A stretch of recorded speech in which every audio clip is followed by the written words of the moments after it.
Hey guys, tonight we're stepping into one of the strangest contradictions in American history, the Great Depression, but from the viewpoint of the people who somehow, were still filthy rich, while everyone else was lining up for soup and praying their shoes survived one more winter. The ultra-wealthy were out here treating the world like a mildly inconvenient speed bump on their way to an afternoon polo match. So before you get cozy, take a moment to like the video and subscribe, but only if you genuinely enjoy what I do here. And thank you for suggesting this topic. It was such a fun one to create. Drop a comment telling me where you're listening from and what time it is for you. I swear it's always 2:17 a.m. somewhere. And someone out there is drifting off to this with one sock on. Now dim the light switch on a fan for that soft white noise. Snuggle into whatever warm Depression-era free bedding you have, and let's wander back to the 1930s. Let's pause for a moment. Have you ever wondered what it was like to be obscenely wealthy in a decade where everyone else was trading onions for rent? Did rich people panic when the stock market crashed, or did they just shake their butler until he brought them a martini? What did luxury look like when your neighbors were literally eating canned hope? Did they still throw parties? Did they still buy yachts? Did they still complain about the temperature of their imported mineral water while America collectively screamed into the void? And more importantly, if you suddenly woke up as one of the Great Depressions up across, could you handle it? Could you survive a world of silk pajamas, lobster lunches, and afternoon tennis while the universe politely reminded you that the economy was doing the historical equivalent of spontaneous combustion? Because guess what? Congratulations. You've just woken up in 1931 in a mansion with more square footage than your emotional capacity, and outside your window, the country is in shambles, but inside, wealth is doing just fine. Good luck. You open your eyes in a bedroom roughly the size of a modern airport terminal. Sunlight filtering through curtains so thick they probably count as insulation. Outside, America is falling apart, but inside, the biggest crisis you face is that your silk pajamas wrinkled in the night, and your maid is already apologizing for it, like she personally caused the stock market to implode. You stretch in a bed so colossal it could double as a small community center.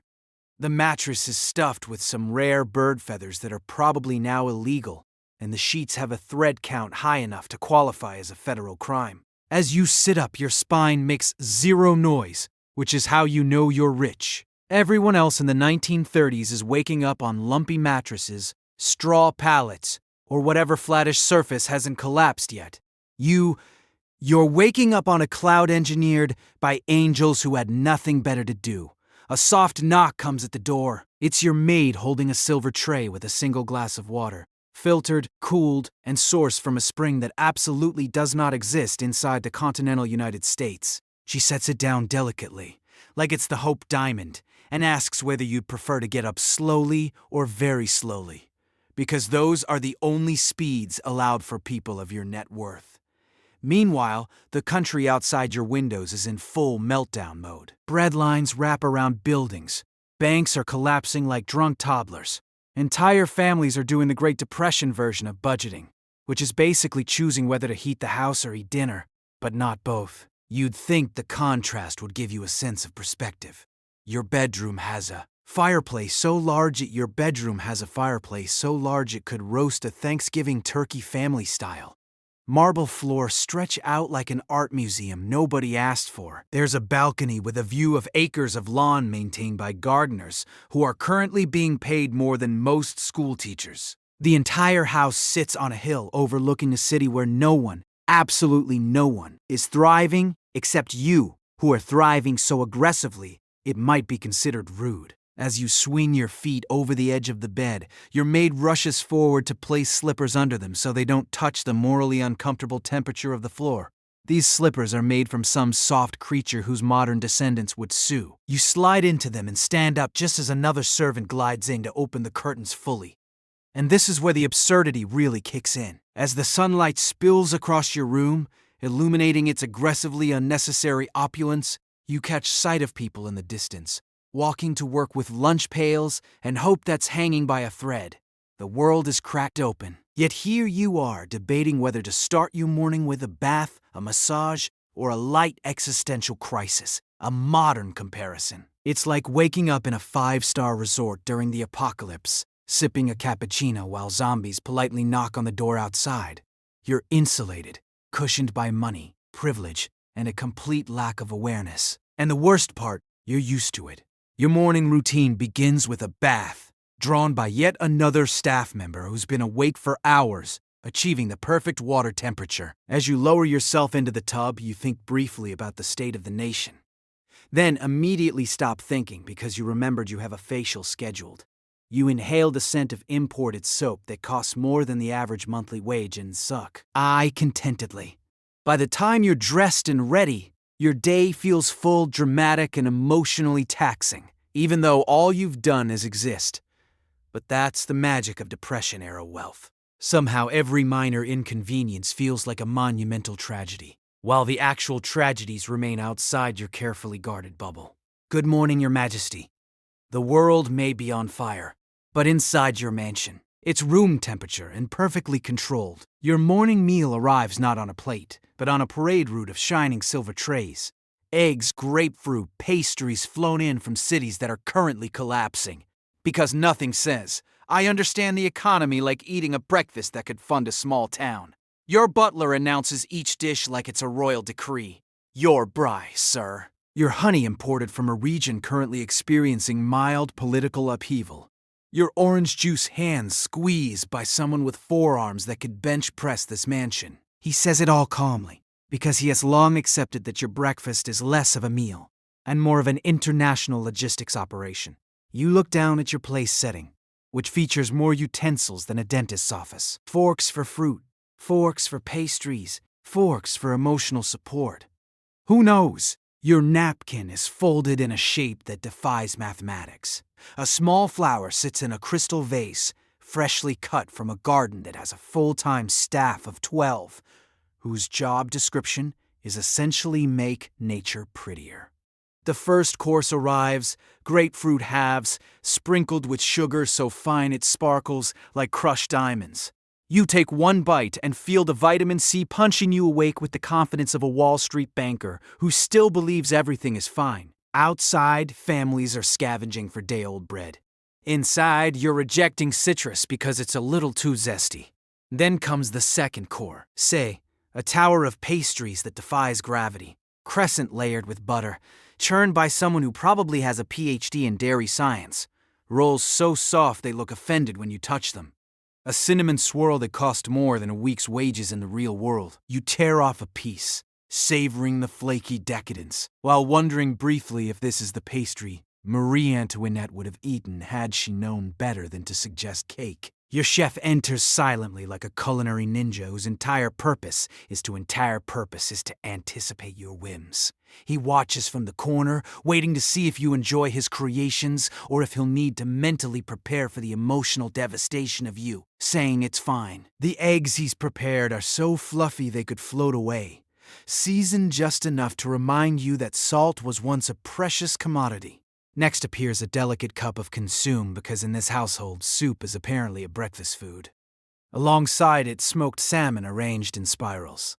Tiny capers placed with tweezers and toast so thin you can hear your financial privilege echo through it. The table starts to resemble a museum exhibit titled Excess. Please do not touch. Meanwhile, outside your mansion gates, bread lines stretch around city blocks. Men in worn coats clutch tin cups. Mothers pray their children can eat today. It's a world held together with scraps and hope. And you're deciding whether the marmalade has the right emotional tone. Your butler pours coffee roasted to perfection, brewed at a temperature that suggests he's calibrated his entire self-worth around your approval. The cup is so delicate it might shatter if held by someone with real problems. You take a sip and it tastes like wealth, denial, and faint notes of caramel. Just when you think breakfast is winding down, a final plate arrives. A tiny artistic arrangement of fruit, cheese, and something the chef calls breakfast caviar. You're not sure if that's a real thing, but at this point, logic has left the building. You sample each bite because it would be rude not to, and because this is your patriotic duty. As one of the few people currently stimulating the luxury food market, You end the meal full, not just physically, but philosophically. How can one person eat 12 courses in a time like this easily, with servants and linen napkins, and the unwavering commitment to ignoring the economic wildfire outside? You push your chair back, dab your lips with a napkin the size of a small sail, and sigh. Breakfast has exhausted you. Surviving this level of abundance is work.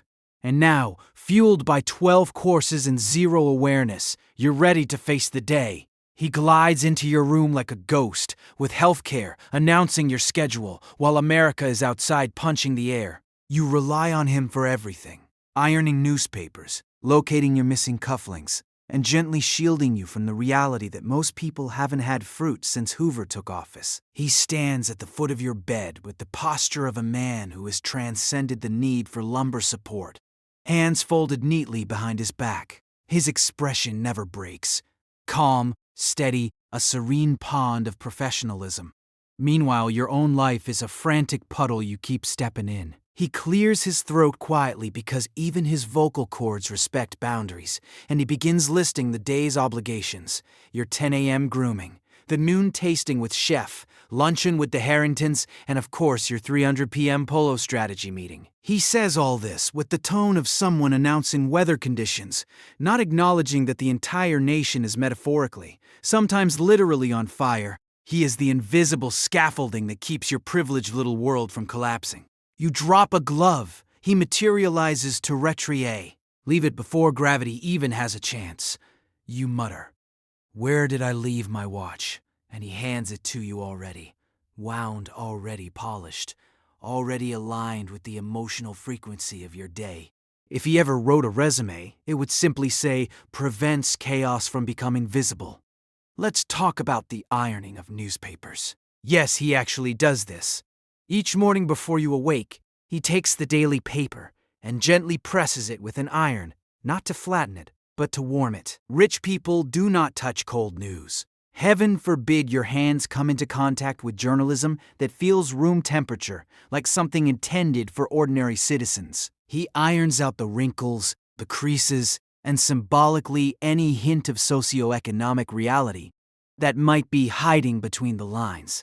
By the time the newspaper reaches you, it's like a comforting bedtime story. A bedtime story that says, "Everything is fine, sir," even though it absolutely is not. When you descend the staircase, he's already waiting with your morning coat draped neatly over his arm. He slips it onto you with such practiced grace that you briefly wonder if you've become a mannequin in your own life. He brushes a bit of lint off your shoulder. Lint that you cannot see, will never see, but must be eradicated, because even microscopic disorder is unacceptable inside the mansion, and he never loses his composure. Not when the stock market collapses. Not when one of your friends drunkenly rides a horse into the rose garden. Not when you accidentally refer to a diamond cufflink as junk jewelry. His soul is made of reinforced calm, fortified by an entire career of witnessing rich people nonsense. Outside, people are lining up for rations. Inside, he's bringing you toast on a silver tray. Outside, families are debating whether to pawn their last wool coat. Inside, he's polishing your collection of walking sticks you've ever once walked with. He exists at the intersection of service and sorcery, quietly manipulating reality so that you never have to confront it. He reminds you when to breathe. He reminds you when to leave for appointments. He subtly nudges conversations away from anything that might cause distress, such as world events, moral accountability, or heaven forbid your own finances. You ask him, "How are things out there?" And he answers with, "A bit chilly today, sir," which is butler code for you. "Don't want to know, sir. Please enjoy your ignorance responsibly."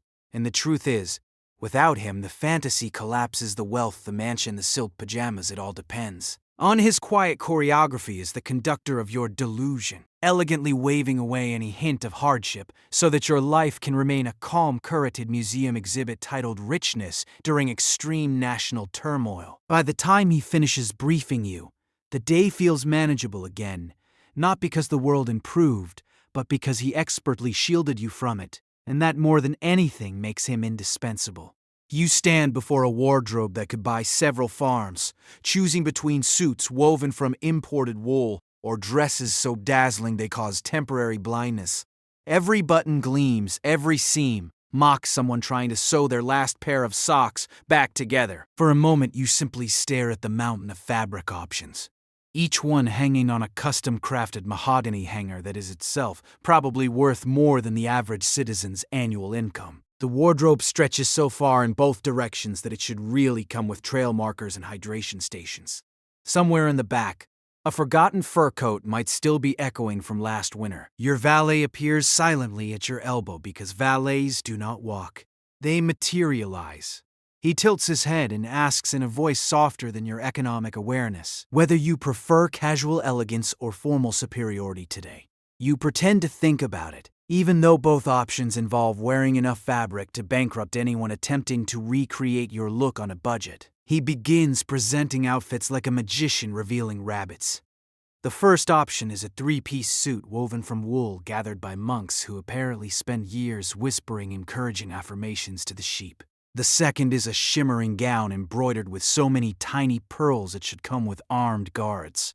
You gently touch the fabric, and it feels like petting a cloud that moisturizes your hand in return. Meanwhile, the rest of the country is waking up and trying to decide if the day's outfit will be patched or very patched. Your valet helps you try on a jacket. Smoothing it over your shoulders with the precision of a man adjusting a priceless artifact. He steps back to evaluate you, squinting slightly like an artist, deciding whether this portrait truly captures the essence of rich enough to ignore reality. He adjusts a cuff, lifts a collar, and brushes away a speck of lint, so microscopic it may have been a hallucination. Let's talk accessories, because in Depression-era wealth, the accessories are half the battle. And by battle, I mean gentle flex. You have cufflinks made of gemstones so large they could double as paperweights in a congressional office. You have gloves so soft that touching them feels like you're betraying every glove you've ever worn before. You have belts that might actually be made of dinosaurs. No one's sure. Your jewelry sits in a velvet-lined drawer that slides open with a soft hiss as though the house itself is sighing at the excess. Rings, watches, pins, all meticulously arranged by category. Daytime sparkle, afternoon luminance, and emergency brilliance. Your valet holds up a diamond-studded tie clip with the same reverence most people reserve for religious relics. "Shall we?"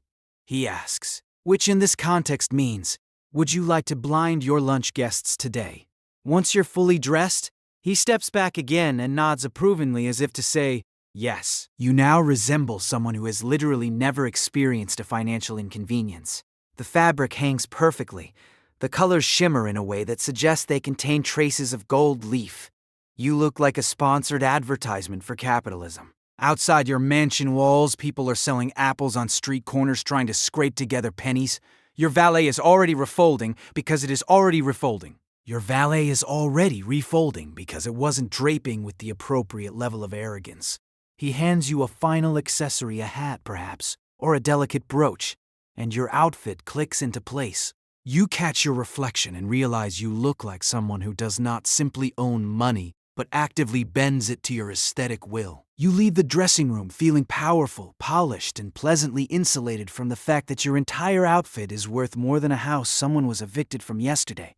And with that, you're ready to face your day, one impeccably tailored stitch at a time.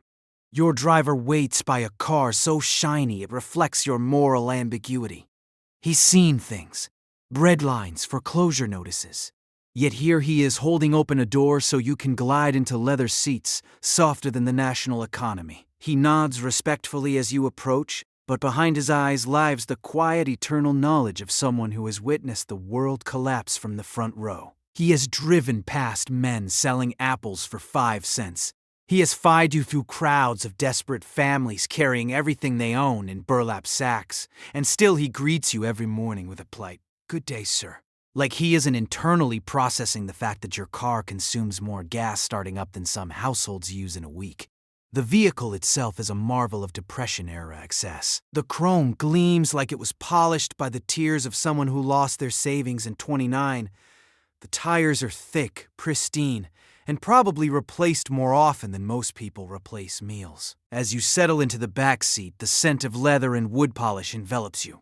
A smell that whispers, "You're wealthy enough to pretend everything is fine." The chauffeur closes the door gently because slamming a door on someone of your caliber is considered a federal offense. He takes his place behind the wheel with the summony of a priest preparing to deliver a sermon. He checks the mirrors, adjusts his gloves, and starts the engine with the steady hand of a man who knows that if he jerks even slightly, from manicured estate lawns to the harsh,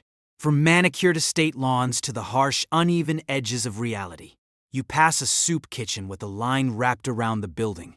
Your chauffeur's eyes flick toward it for half a second, just long enough to register the misery, not long enough to remind you it exists. He straightens his gaze on the road immediately, shielding your consciousness like the world's most dignified emotional bodyguard. He clears his throat softly and asks whether you'd prefer music. You tell him yes, something light, and he turns on the radio. A cheerful orchestra floods the cabin, the kind of music specifically engineered to soothe rich nerves. It plays over the sight of boarded-up shops, men lingering on corners hoping for work, and families who've traded pride for survival. The soundtrack is so absurdly mismatched to the visuals that it feels like you're watching a documentary narrated by someone who missed the entire plot. Your chauffeur navigates the potholes with careful precision. He avoids bumps the way you avoid discussing the economy. At red lights, he sits perfectly still, hands resting on the wheel, jaw set in a line that suggests he knows exactly how many homes this car could have saved. But he says nothing. He simply drives. Let's not forget chauffeurs hear everything. They know whose mansion you visited last night. They know who argued with whom at the club. They know which wealthy couple is taking time apart, but still attending brunch together for optics. And yours. He knows every detail and has adopted the ancient vow of rich people confidentiality. He will take your secrets to the grave, or at least to his modest apartment where he will carefully remove his gloves, sit down at a kitchen table with one chair slightly wobbly, and breathe out the truth of the world you refuse to see. Inside the car, though, none of that touches you. The seats cradle your spine with aristocratic tenderness. The windows buffer the chaos into a distant aesthetic blur like scenery in a museum no one asked to curate. When you finally reach your destination, he steps out swiftly to open your door. You emerge like a monarch descending from a cloud, and he nods again, respectful, unreadable, ancient in his calm. He knows too much. You know too little. And that's exactly how this arrangement survives. One polished door handle at a time. Your errands include stopping by upscale shops still catering to the wealthy, where clerks greet you like royalty because you represent the last remaining hope for their sales quotas. You leave with a fur coat you'll wear once before getting distracted by a newer fur coat. Your driver pulls up to a row of boutiques so polished they look like they're trying to pretend the Great Depression is just a rumor. The shop windows display glamorous mannequins draped in silks and satins, their blank expressions silently begging you to consider impulse purchases. The moment you step out of the car, a gust of wind carries the distant scent of economic collapse. But don't worry, it's quickly overpowered by the smell of expensive perfume, wafting from inside the first store. As you enter, the clerks stand straighter, smile wider, and collectively inhale like a choir about to perform a hymn titled, "Please Spend Something." Their eyes sparkle with hope, desperation, and commissioned dreams. You give them a benevolent nod, the kind of nod royalty gives commoners when acknowledging their existence. And just like that, the room shifts. You have become the gravitational center of the boutique, pulling every bolt of luxury fabric into your orbit. A saleswoman approaches with a fur coat so soft it must have been raised on gentle affirmations. She drapes it over your shoulders, and for a moment you feel invincible like a Depression-era superhero whose power is purchasing things out of emotional boredom. She whispers, "This one is exclusive," as though exclusivity is the final building block your life has been missing.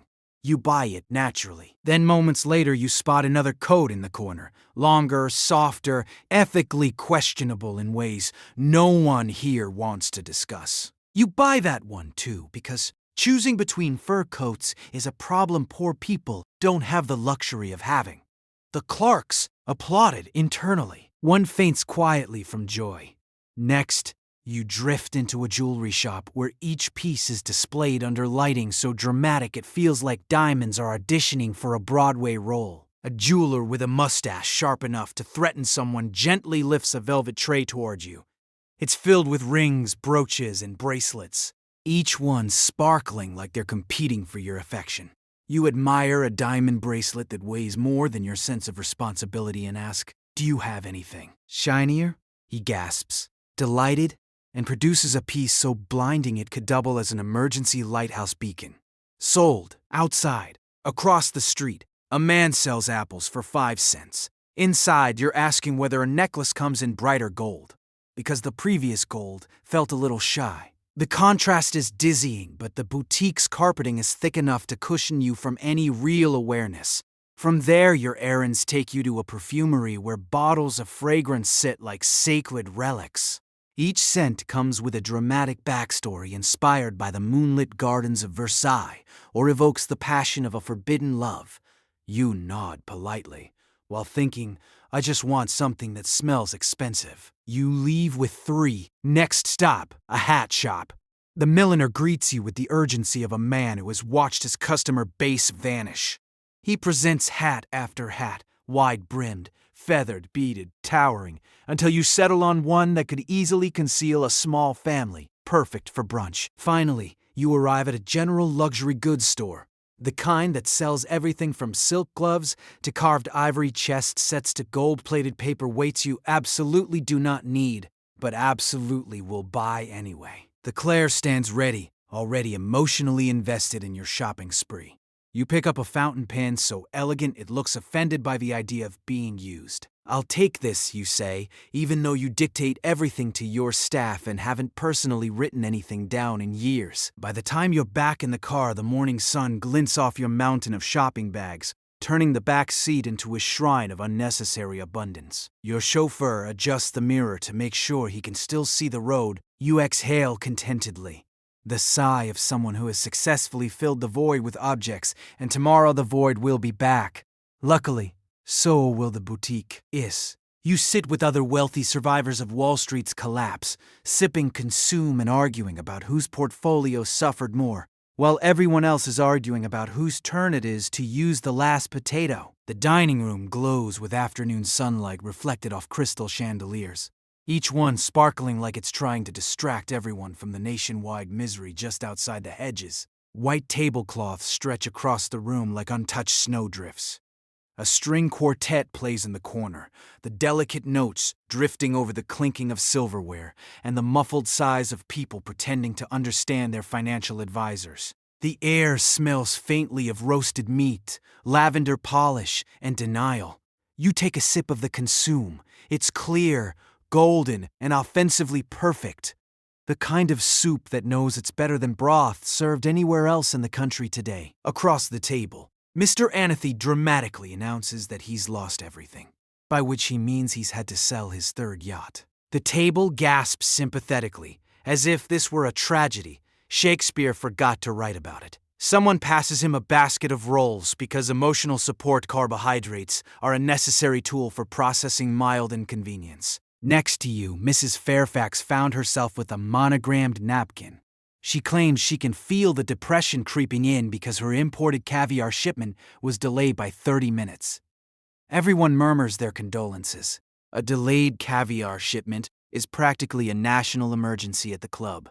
The string quartet even plays a slightly slower piece, as if performing a moment of silence for her suffering. A waiter glides in with the next course. Chilled melon slices arranged in geometric perfection. The fruit is so fresh, it feels illegal. You spear a piece thoughtfully while watching a group of children outside playing croquet on a lawn, cared for by. Why 4 gardeners, each of whom silently questions their life choices every morning? The contrast hits you for a moment. While most Americans are praying the weather doesn't ruin another harvest, the biggest concern here is whether the polo ponies have been brushed symmetrically. Conversation shifts, as it always does, to the illusion of hardship. Mr. Huntington announces with great solemnity that he may have to cut back on staff, but only temporarily, and only because his wife refuses to downgrade her gemstone budget. The table hums with supportive murmurs. We're all sacrificing, someone says, adjusting a diamond the size of a grape. The club itself is a fortress of comfort, built so solidly it seems immune to the economic wildfire outside.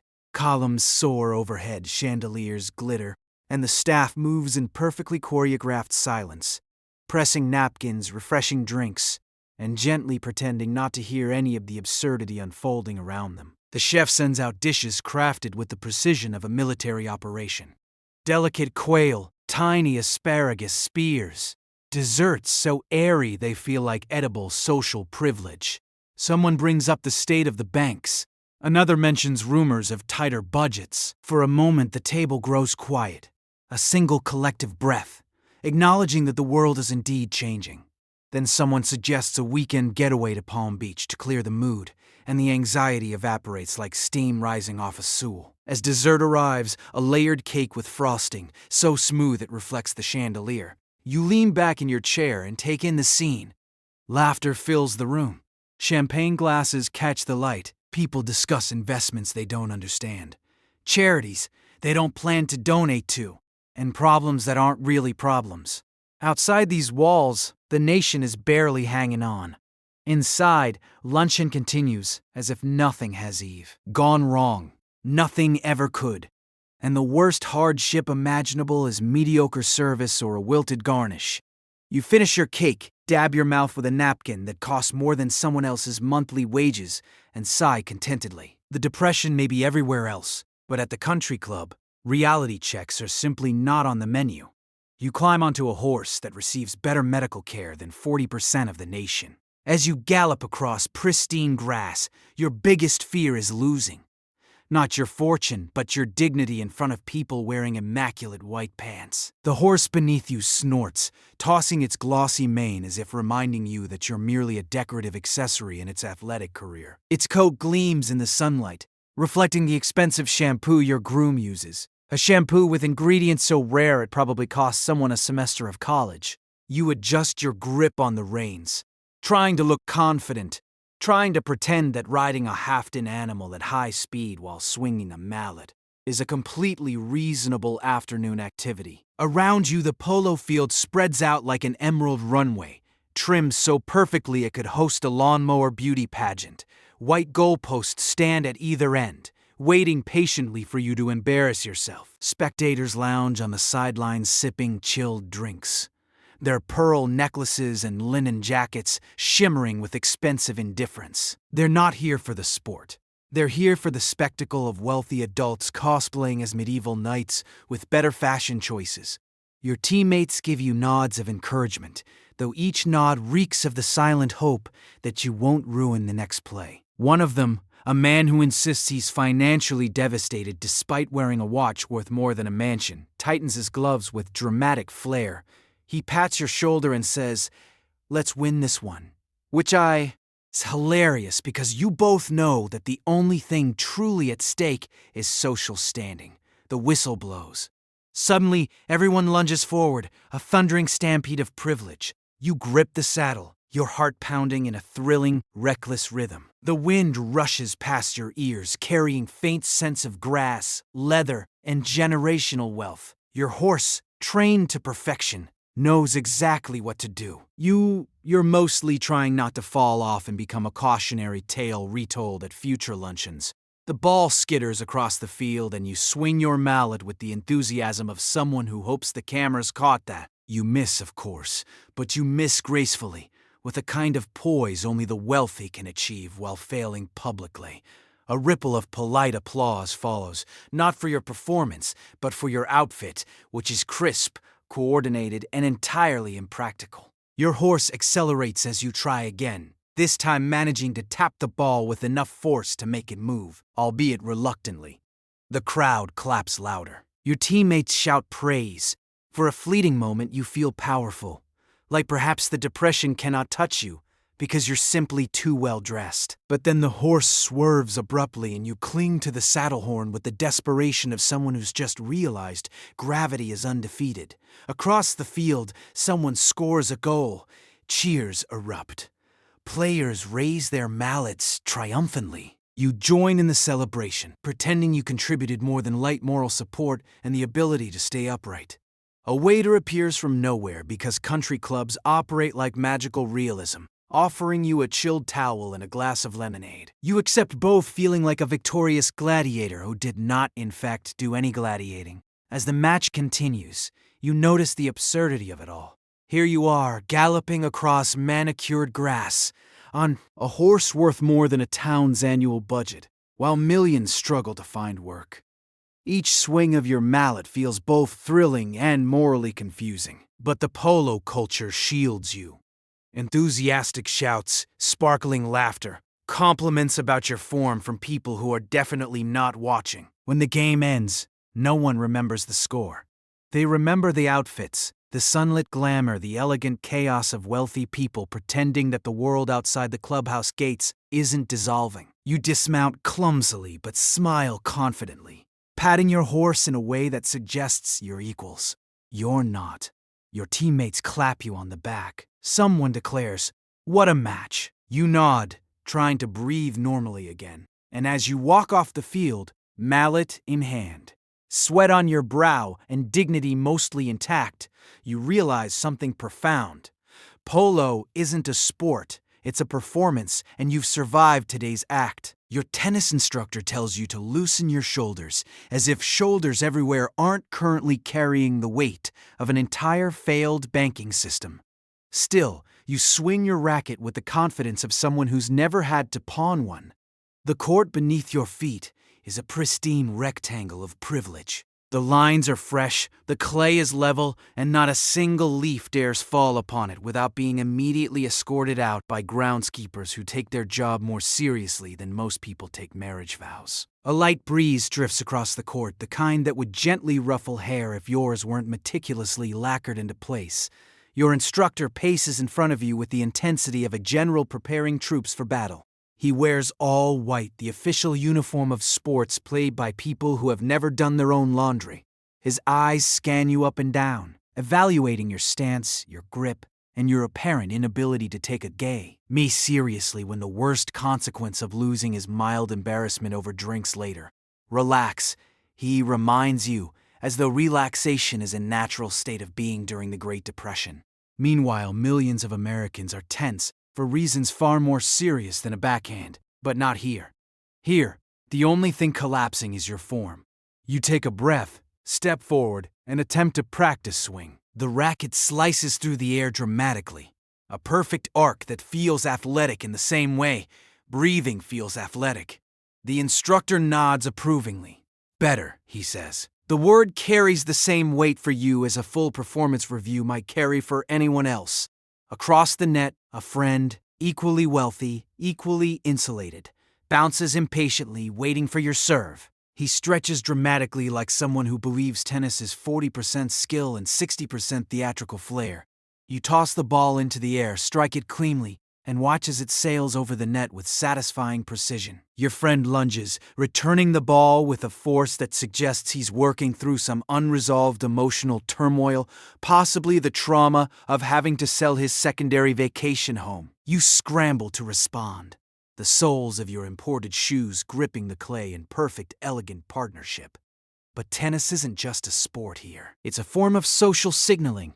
Each point is an opportunity to demonstrate your agility, refinement, and profound detachment from national suffering. The rhythmic thwack of racket against ball creates a soothing soundtrack, a metronome marking the beats of a life untouched by scarcity.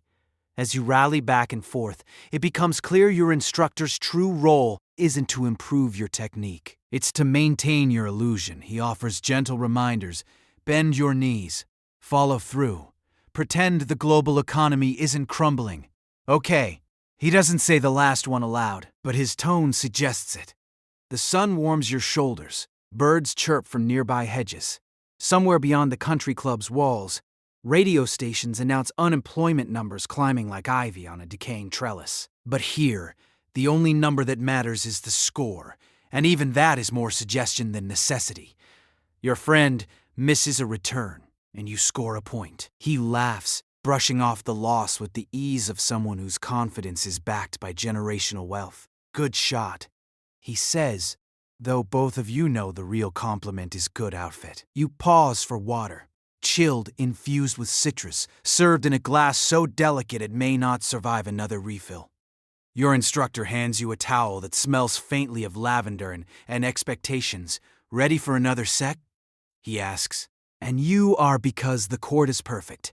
The air is warm. The world outside is a distant room, and playing tennis gives you something to do between breakfast and the next crisis of privilege. As you return to the baseline, racket in hand, you realize the sport isn't about fitness. It's about control. The fantasy that you can still direct the trajectory of something, even if it's just a neon felt ball. You take your stance, you breathe, you swing, and for the briefest moment, everything in your wealthy little bubble feels perfectly absurdly under control. Your chef has mastered Suez sauces and silently resenting you. He prepares dishes so delicate they'd evaporate if exposed to a strong emotion. Meanwhile, the rest of America is eating cabbage cooked in fear.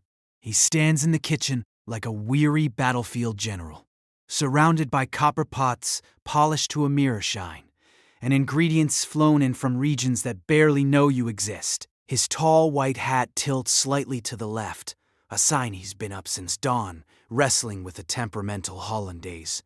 You greet him cheerfully, each man, Orning blissfully unaware that every time you use the phrase simple lunch, a piece of his soul flakes off like burnt pastry.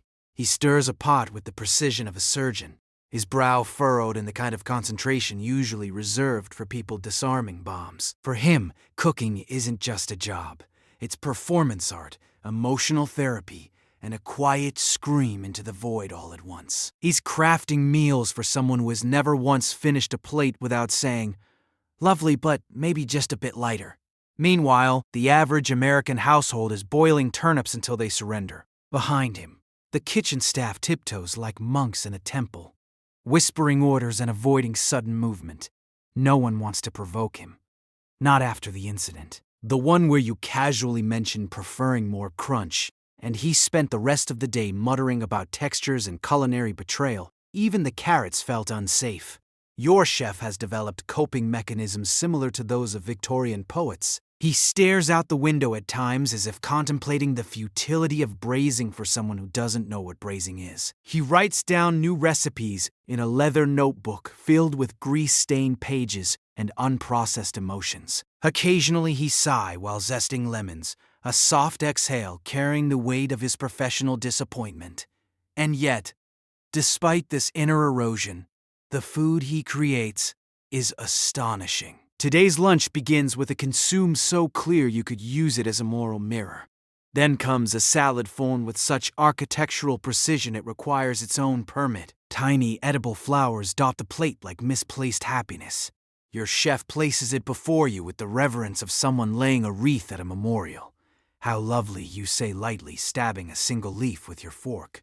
"But could we do something different tomorrow?" His left eyelid twitches just slightly, a small seismic event in the fragile landscape of his psyche. He returns to the kitchen, shoulders sinking an inch, the universal measurement of a chef's despair.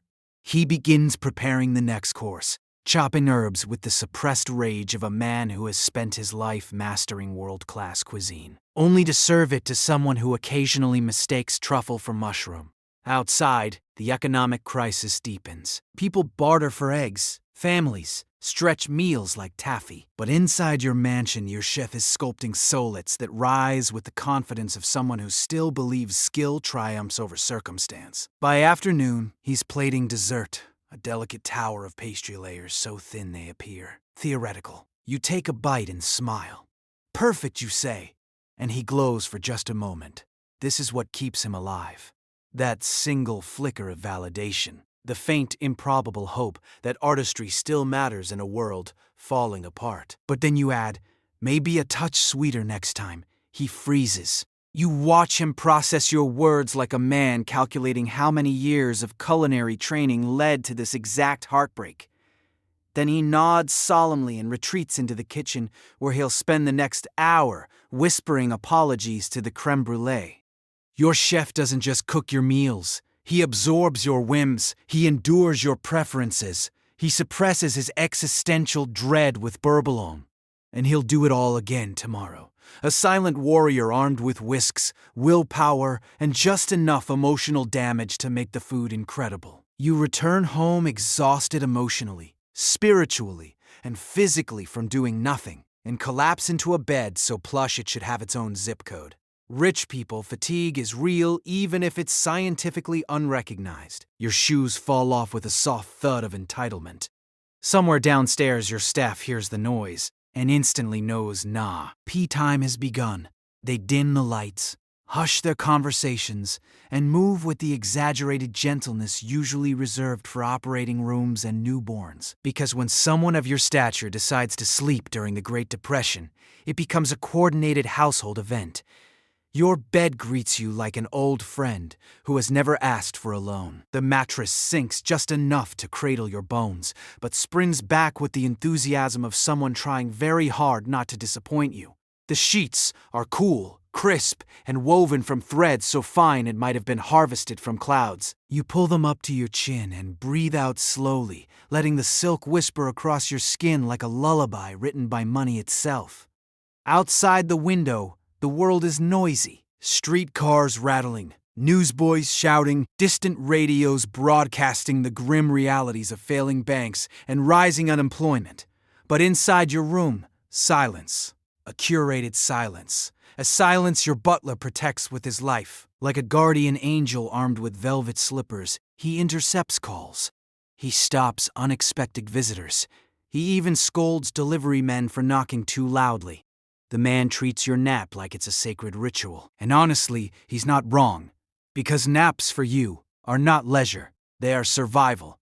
You have endured so much today. Shopping for items you don't need. Conversing with people who pretend they understand economics. Watching other wealthy individuals play sports with the emotional stakes of small wars. Your body is naturally overwhelmed. Your mind needs rest. Your spirit needs recalibration. And nothing accomplishes this faster than lying motionless in a bed that could comfortably host a local town hall meeting. You shift slightly, finding the perfect angle, a position so ergonomically ideal it defies geometry. The pillow beneath your head is soft yet supportive, the kind of pillow that spurs gentle affirmations like, you deserve this, and you didn't ask to be wealthy. It simply happened. A breeze enters through the cracked window, carrying the distant scent of the rose garden your gardener maintains with monastic devotion. The roses thrive despite the national despair. Flowers don't read newspapers. As your eyes drift closed, your brain begins its slow descent into nap consciousness, that luxurious state of being not fully awake but not fully asleep. Thoughts wander. Should you host a dinner party? Is the stock market still misbehaving? Did your chef ever emotionally recover from lunch and then wonderfully nothing? A full stop. A blank velvety silence. You sleep. It's not a dramatic sleep. There are no dreams of consequence, just gentle drifting, like floating in a private pool filled with warm milk and mild compliments. Occasionally you shift and sigh, a sound so fragile the bed absorbs it in solidarity. Downstairs, the staff remains on high alert. No one vacuums, no one whispers above a murmur. Even the household cat has learned to tread lightly during your naps, padding silently like a furry, judgmental cloud. After exactly 45 minutes, the scientifically perfect nap duration, according to wealthy people who have never consulted actual science, you awaken slowly, luxuriously. Your eyelashes flutter like they're waving goodbye to unconsciousness. You stretch, releasing a small, dignified groan. When you sit up, your hair has somehow arranged itself into something even more elegant than before. Your energy returns. Your spirit resets. You feel reborn, not dramatically, but subtly, like a phoenix made of satin. Your butler knocks gently, carrying a tray with tea and a small pastry. He smiles, relieved to see you awake. The household relaxes. The world for you reboots. And as you sip your tea, basking in the afterglow of your nap, you think, tea. This is how you survive the Great Depression.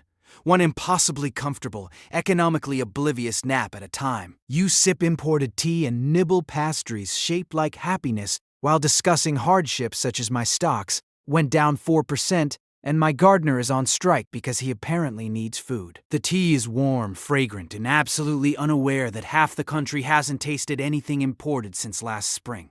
It arrives in a delicate porcelain cup, painted with flowers that have never existed in nature. Flowers that strongly suggest the artist was paid far too much. A thin curl of steam lifts into the air like it's auditioning for the role of symbolic luxury in a film. You hold the cup between your fingers gently, delicately, the way one holds something fragile and financially irresponsible.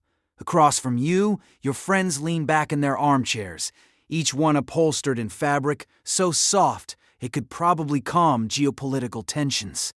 The table between you overflows with pastry, so perfectly crafted they look like edible emotions. Small clairs filled with vanilla hope, tiny tarts topped with berries arranged in symmetrical confidence.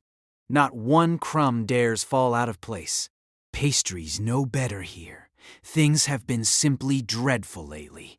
Sigh, Mrs. Kensington, adjusting her pearl necklace, which contains enough pearls to classify as its own small ecosystem. Our winter home needs new draperies, and you won't believe the cost of fabric these days. Everyone gasps appropriately, as if she's announced an asteroid is heading toward the Earth. You nod sympathetically and take another thoughtful bite of pastry, the kind of bite that says, yes, suffering is universal, but also this is really good. The sugar melts on your tongue while your friends launch into competitive hardship storytelling, each tale more detached from actual hardship than the last. My chauffeur is demanding overtime pay, laments Mr. Whitmore, stirring his tea with a silver spoon shaped like a swan. Overtime for a driving, the group murmurs in shock. Even the pastries seem alarmed. Across the room, the fireplace crackles quietly. Burning logs that were delivered this morning by a man who definitely makes less in a month than was spent on today's tea service. Flames flicker warmly, casting golden light across the room, highlighting every detail that screams. Our awareness of the depression is theoretical at best. Your hostess raises her teacup and lowers her voice. This means gossip is approaching. Have you heard about the Harpers? She whispers. They had to let go of their second cook. The pastries freeze mid-glaze. The air thickens. Someone clutches a biscuit dramatically. Letting go of a second cook is the wealthy person equivalent of economic freefall. I just don't know how they'll manage, she continues gravely. Imagine having to rely on only one chef. You resist the urge to suggest that millions of people are currently relying on one pot and a prayer. Instead, you hum sympathetically and take a sip of your tea, which tastes faintly of privilege and bergamot. The conversation shifts to charity. The version of charity where people donate money not to actually help, but to feel slightly better during dessert. Someone mentions a gala. We should do something, says Mrs. We should do something, says Mrs. Kensington, a woman who has never done something in her life. Perhaps we could host a fundraiser. Everyone nods fervently, imagining themselves sipping champagne for a noble cause while someone else does the actual organizing. The idea of helping without sweating is intoxicating. You picture the event, shimmering gowns, polite applause, a small bowl for donations, and absolutely no genuine engagement with the suffering outside the country club gates. But, now, tea time continues. You bite into a petite almond cookie. Its texture so tender it dissolves before you can contemplate the contradiction of consuming luxury while discussing hardship. Your friends chatter happily, comparing mild inconveniences as though recounting tales of survival.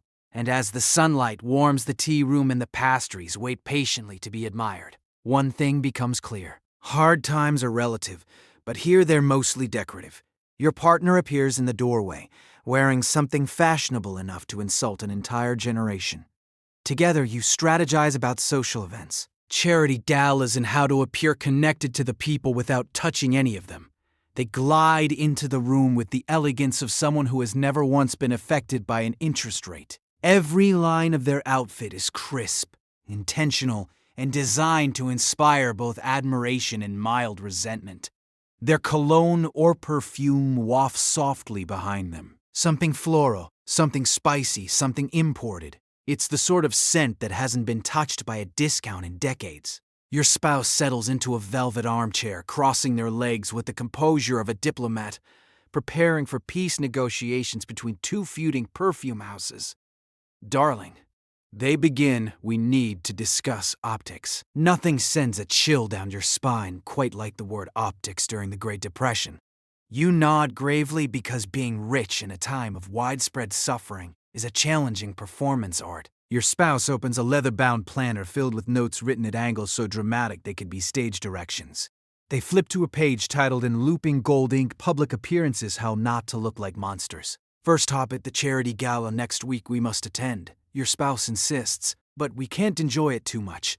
They look at you with the seriousness of someone giving instructor. On's for handling a live bomb. We need to look moved, sincerely moved, but not devastated. Devastation clashes with my new dress. You practice sympathetic expressions together. Slight frowns, gentle nods, the occasional meaningful sigh. These gestures are meant to convey deep empathy while simultaneously broadcasting. I've absolutely no idea what hunger feels like, but I support the concept of not feeling it. Next up, managing rivalry with other wealthy couples. Your spouse pulls out a list of names. The Parkers, the Harringtons, the Witters, each annotated with notes like pretends to be generous or suspiciously tan for December. Your spouse circles one name with particular emphasis. We can't let the Harpers out-charity us again, they mutter. Last time they pledged $1,000 and sat in the front row like philanthropist royalty. You agree, promising to subtly raise your donation amount without looking competitive. It's a delicate balance, giving enough to seem magnanimous, but not so much that the other wealthy families question your stability. Then comes the important matter of appearing connected to the people. Your spouse lists several ideas, each one more disconnected than the last. What if we visit a public park? You shake your head. Too risky. Last time a pigeon landed too close, and you almost had an episode. What about shaking hands with townsfolk? Absolutely not. Germs exist. What if your spouse says carefully, we walk through town with a humble expression. This is deemed acceptable. You decide to practice looking humble in the mirror later.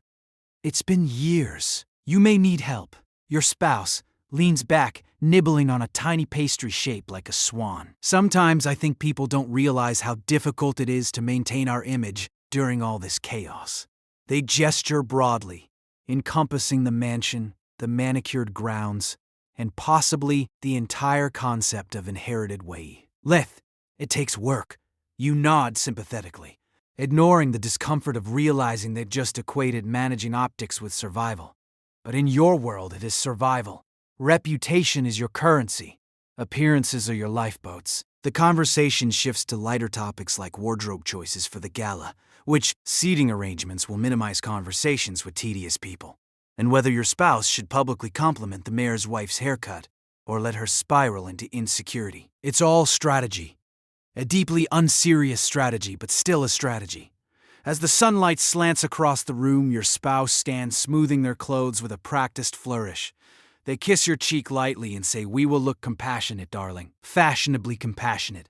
You watch them leave, graceful, polished, slightly terrifying in their civic enthusiasm, and you realize navigating Depression-era drama as a wealthy couple isn't just a lifestyle. It's a full-contact sport of etiquette, ego, and emotional choreography, and together you're undefeated. Your children complain that their toy yacht is too small, and you have to gently remind them that times are tough, so maybe they should appreciate the things they have, like multiple playrooms and an allowance that could rebuild a bridge. Your offspring stand in the middle of their sunlit nursery, a room roughly the size of a modest hotel lobby, glaring at the yacht, as though it personally caused the stock market crash.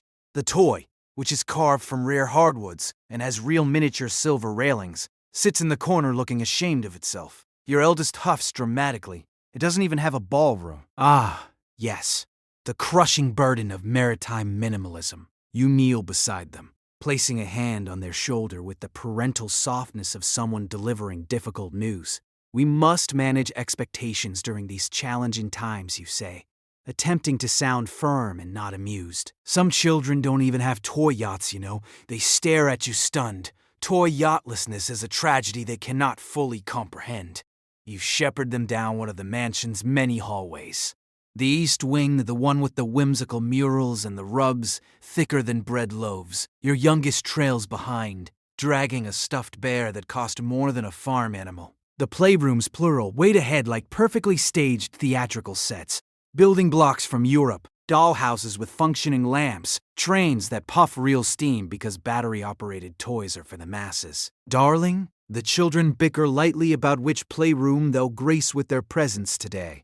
Their schedule is full. Piano practice, horseback riding, embroidery lessons, and an afternoon etiquette class where they'll learn how to give polite nods to adults who don't deserve full eye contact. At no point will they encounter anything resembling work. You observe them fondly, though with a creeping awareness that they belong to a microsize of humans who will someday ask very loud political questions like, why don't we just print more money? They've never cleaned a dish. They've never made a bed. They've never even seen a chore chart, except in picture books about quaint fictional families. Your nanny arrives, a woman who has raised your children with the patience of a saint and the posture of someone who's been holding back sarcasm for years. She gives you the daily update. They refuse to eat their breakfast soul because it wasn't fluffy enough. You nod solemnly, mourning the soul's tragic collapse. Meanwhile, outside your estate, actual children are learning the manual skills of survival. Hauling coal, selling newspapers, stitching clothes, carrying water. They will grow up with grit. Yours will grow up with monogrammed sweater vests. Back in the playroom, your middle child is pouting because their miniature train does not contain a functioning dining car. What do people even eat on a train without a dining car? They demand, horrified. You attempt an answer. Well, sandwiches. They look at you as though you've described the rations of another planet. Your spouse wanders in, dressed impeccably for reasons no one can identify. They beam at the children, then quietly whisper to you, do you think we're raising them to be out of touch? You both pause, looking around at the 3 chandeliers above the playroom, the velvet curtains, the Italian imported alphabet blocks. M. You say. Your spouse nods. We should schedule a family meeting about humility. You agree, knowing full well it will take place in the conservatory over petty fours. The children assemble again, this time complaining that their indoor carousel is too slow. You make a mental note to speak with the staff, maybe increase its speed to a level that feels thrilling yet safe, something appropriate for children who wear silk socks. They eventually settle into a game involving a puppet theater modeled after the real opera house downtown. Their laughter fills the room bright and carefree. It's a lovely reminder that innocence thrives even in absurdity, though in this case the innocence is wrapped in cashmere. As you watch them play, you realize your children are insulated from the world's suffering by layers of wealth, privilege, and thick carpeting. They may not know what work is, not yet, but they know happiness, security, and the indescribable joy of having a toy yacht that floats in the garden fountain. And for today, that will do. You attend galas meant to help the needy, where wealthy guests donate money while wearing jewels so bright they could signal passing aircraft. The event feels less like charity and more like guilt wrapped in velvet gloves. The evening begins with your chauffeur dropping you off beside a red carpet that has no business existing during a national economic collapse. Guests step out of cars in glittering waves, each one radiating the confidence of someone who has never been denied anything except perhaps a rare imported cheese during last winter's supply shortage. Inside, the ballroom glows with chandeliers, so enormous they might actually affect the tides. A string quartet plays softly near the entrance, delicate harmonies, floating over a room full of people who pronounce philanthropy with too many syllables. You hand your coat to an attendant who looks mildly stunned by its weight and expense, then glide into the reception area where champagne flows like a poorly managed trust fund. The first stage of the event is mingling, which here means comparing minor inconveniences and disguising them as noble struggles. You overhear Mrs. Whitfield lamenting that her vacation home in New Hampshire is simply too drafty to enjoy in winter. Someone else complains that their favorite chauffeur retired, forcing them to endure the emotional burden of retraining a new one. Heads nod solemnly. Real trauma. A waiter approaches with a silver tray of order, so tiny they could legally be classified as suggestions rather than food. You take one a menu. Retart topped with a single asparagus tip and pretend it nourishes anything besides your sense of elegance. Then comes the actual charity portion of the night. A master of ceremonies steps onto the stage, dramatically clearing his throat as the lights dim. He gives a speech about these difficult times, his voice trembling with carefully curated sincerity. He talks about families in need, children going hungry, communities suffering, and he does it all while wearing cufflinks the size of jawbreakers. To donate, the entire room transforms into to donate. The entire room transforms into a competitive sport. Pledges are announced one by one, each wealthy patron shouting out their contribution like bidders at an auction for moral superiority. 1,000, 5,000, 10,000. If you seat me closer to the orchestra next year. You contribute, of course, a generous sum, a respectable sum, enough that others nod approvingly. Not so much that your financial advisor will appear in your doorway tomorrow, holding a calculator and crying. What no one says aloud is that the food, music, decorations, floral arrangements, custom lighting, champagne fountains, and engraved invitations could have solved the fundraising goal twice over. But that is not the point. The point is to show generosity, not to be efficient. Dinner is served shortly after, a multi-course feast presented by a team of chefs who worked 14 hours straight to prepare meals for people who already had dinner before arriving. Forks clink, wine flew.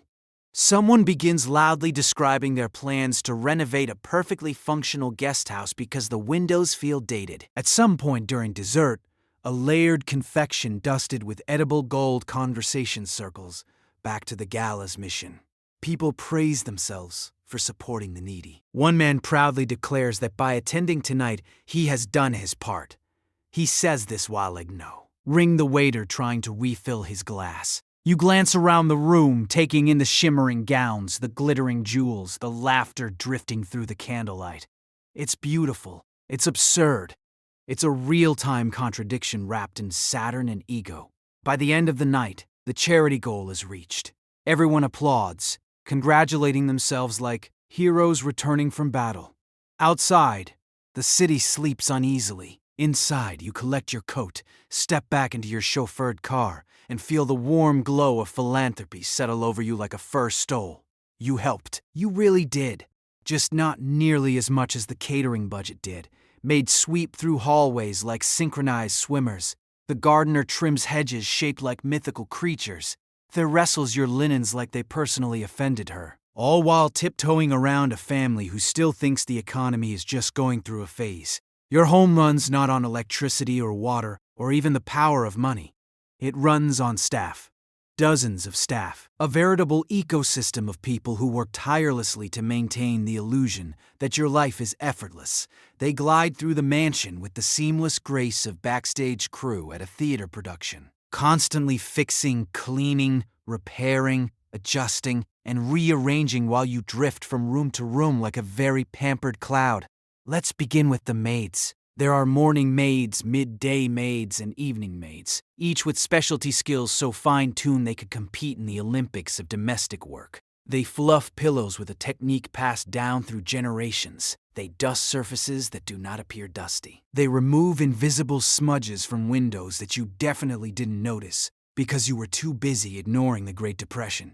They move as a coordinated unit, communicating via subtle nods, a raised eyebrow, or the universal signal. For the lady of the house is coming. Hide the emotional exhaustion. The rest is a force of nature.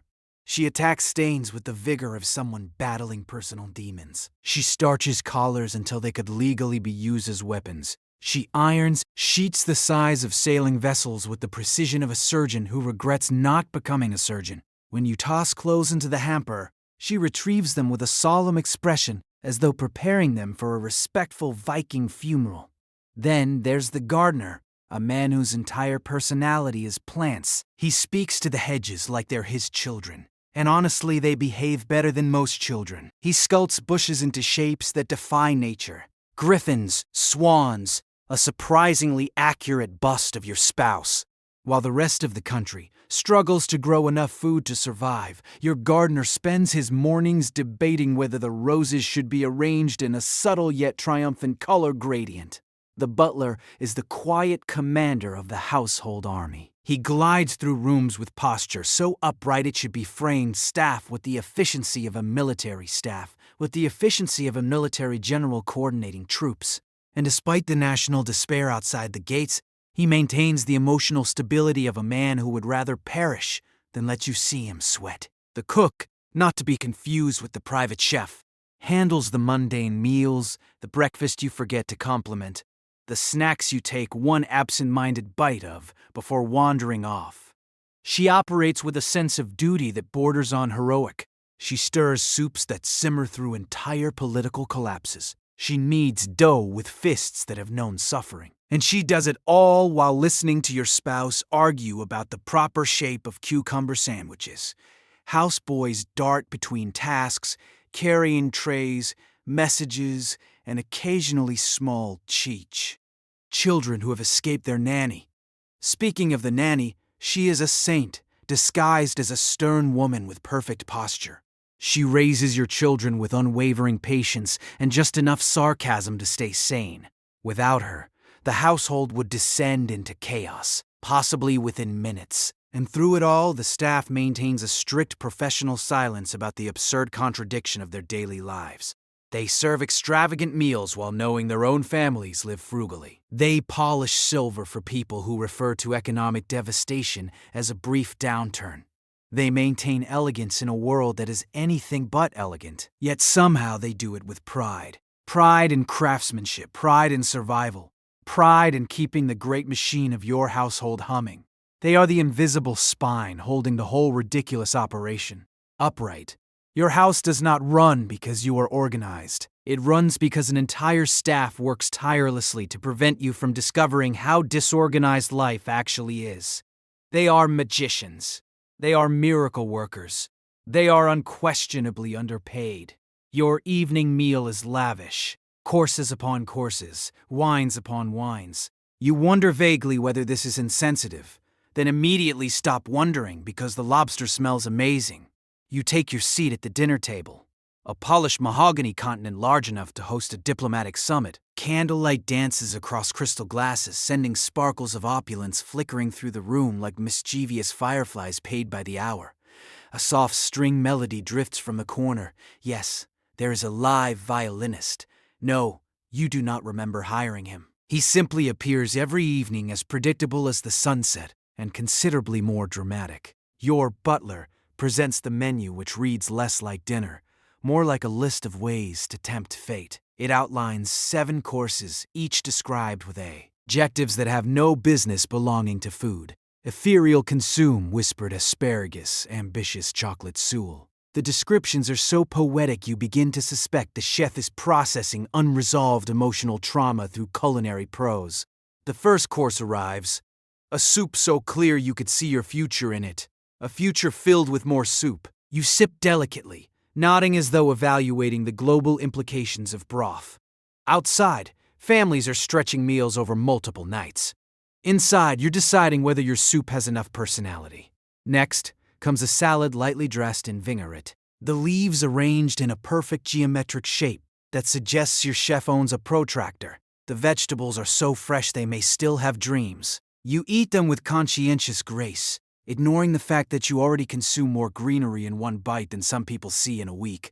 Then the seafood course, the lobster, red, steaming, aromatic. The scent curls into your soul like a warm hug made of butter. Ethical concerns rise briefly, like timid fish approaching the surface, and then, poof, gone, replaced by an overwhelming desire to devour this aquatic delight. You've had a long day doing nothing. You deserve this. Your spouse comments on the wine, swirling it with exaggerated expertise. Hints of oak, they say, notes of plums. You nod even though your palate registers only 2 flavors, grapes and expensive. The sommelier bows slightly, pleased that you've acknowledged the financial and emotional journey he endured procuring this bottle. The main course follows roasted duck with golden potatoes that glisten beneath a drizzle of rosemary oil. The duck skin crackles beneath your fork, crisp as the national mood is brittle. You savor each bite, marveling at the precise orchestration required to produce this meal, in a world falling apart like a badly built chair. By now, you are comfortably full but absolutely unwilling to stop. After all, abundance is not just dinner for you. It's a lifestyle, a performance, a coping mechanism, and dessert hasn't arrived yet. The dessert course is a spectacle. A chocolate soul rises triumphantly from its dish, defying gravity and the emotional instability of the times. The moment your spoon touches it, the soul sighs, collapsing with a melodramatic flourish. The chef watches from the doorway, visibly relieved. Soulets are sensitive creatures, much like your social standing. Coffee is poured. Brandy appears. Pettied four march out like pastel soldiers. Your table has become a battlefield of sweet decadence, and you are winning. Somewhere in the back of your mind, a faint whisper surfaces. Is this too much? But the whisper is no match for the sensory symphony before you. The crackle of duck skin, the perfume of wine, the gentle violin, the laughter from your spouse, the warm glow of candlelight softening every sharp edge of conscience. Outside, the night grows colder. Inside, you're wrapped in luxury and linen napkins, safe from the world's turbulence. As your final sip of wine settles warmly in your chest, you realize dinner has done its job. It has insulated you, restored you, distracted you, and yes, perhaps accidentally, it has also confirmed that lobster is stronger than guilt. You sip something with 3 ingredients you can't pronounce while the pianist plays songs designed to cushion your conscience like a velvet pillow. Alcohol becomes the universal explanation for why you're coping just fine. The glass in your hand is chilled to the perfect degree. Cold enough to feel sophisticated, not so cold that it reminds you ice was once a luxury, only delivered by men in horse-drawn wagons. The drink itself is a swirling jewel of amber and froth, containing flavors so rare they had to be smuggled into the country by someone wearing a trench coat and questionable ethics. You take a sip, and instantly, your worries melt, dissolve, and slip quietly under the piano bench. Cocktail hour isn't just a tradition in your world. It's a ritual, a ceremony of denial, a daily opportunity to forget that the national mood outside your estate could best be described as apocalyptic, but polite. Inside, everything is soft lighting, polished glasses, and emotional avoidance served over crushed ice. The lounge is already buzzing with your fellow elites, drifting around the room like elegant moths drawn to the warm glow of mutual delusion. Plush chairs sit in small conversational clusters, each one arranged to facilitate gossip, exaggeration, or light existential dread. A roaring fire crackles in the hearth, burning logs that cost more than some people's monthly rent. Your spouse reclines on the chaise, swirling their own drink with the flourish of someone who believes stirring alcohol counts as a hobby. They greet you with a languid smile. Rough day? They ask, knowing full well your day included shopping, tennis, and an emotionally charged nap. You nod gravely. Very rough. This is the beauty of cocktail hour. No one questions what could possibly be rough about your life. They simply let the liquor intervene. A waiter appears gliding between guests with the accuracy of a migrating bird. He offers canapes, tiny bites of food arranged so precisely they look like the culinary equivalent of Morse code. You take one, even though it contains ingredients that sound entirely fictional. Across the room, Mr. Anathy is recounting his ordeal of the day. I asked the bank to release more of my funds, he says dramatically, and they said I had to wait an hour. The circle around him gasps. Someone fans themselves. A woman whispers, "How cruel." You take another sip of your drink. It reaches your blood, good stream with a warm, friendly thud, and begins its mission, turning every concern you have into something that can be postponed until morning. The penis shifts seamlessly into a softer melody, something melancholy, something swirling, something that says you are safe from the real world as long as you stay in this room. His fingers glide over the keys like they're trying to massage the truth out of your bones. You strike up a conversation with a neighbor who is also enjoying the evening's escape. Times are hard, she whispers, taking a delicate sip of champagne. You nod sympathetically, she adds. My husband insists we downsize our wine cellar. Can you imagine? Sacrifices everywhere. You murmur, tragic without irony. Cocktail hour is a bubble of reprieve. Though bubble might be too modest a word, it's more like a shimmering alcohol-fueled force field inside it. Everything feels slower and safer. Problems shrink. Conversations become softer. People laugh a little too loudly at jokes that aren't funny. Grief loosens its grip. Ambition softens into a pleasant haze. By your third drink, you've reached the sweet spot. Relaxed, but still conscious enough to maintain eye contact. The pianist is now playing a song that sounds like your liver filing a complaint. Your cheeks are warm. Your shoulders slacken. You begin to understand why wealthy people treat alcohol like therapy.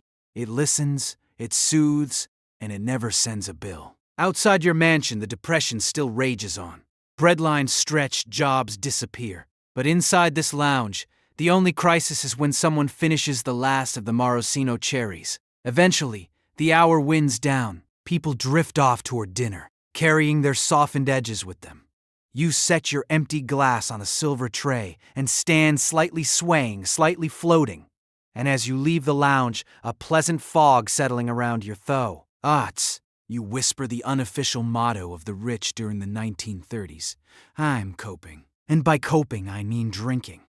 You gather with friends to discuss scandals that only the rich have time for. Whose husband lost a fortune, whose wife ran off with a tennis coach, whose cousin bought property at the worst possible time, also known as ever. You all cluster together in a polished sitting room where conversations echo lightly off marble floors, heading straight for the nearest chandelier to be refracted into shimmering whispers. Somehow the air in here always smells like citrus perfume and unearned confidence. Everyone perches on expensive furniture with the posture of elegantly judgmental flamingos. Teacups clink, fans flutter, pearls are unconsciously fiddled with. You know what time it is? It's gossip hour. Aerobic for the morally flexible. Mrs. Kensington speaks first. She always does. She sits forward, eyes bright with delicious mischief. Have you heard? She begins in a conspiratorial whisper that could be heard from space that the Aenathys are selling their lake house. The group gasps, the synchronized inhalation of people who burn calories exclusively through shock. Your friend Mr. Whitmore repeats as if the concept itself were vulgar. My goodness, how humiliating. Apparently their stock losses were far worse than anyone knew.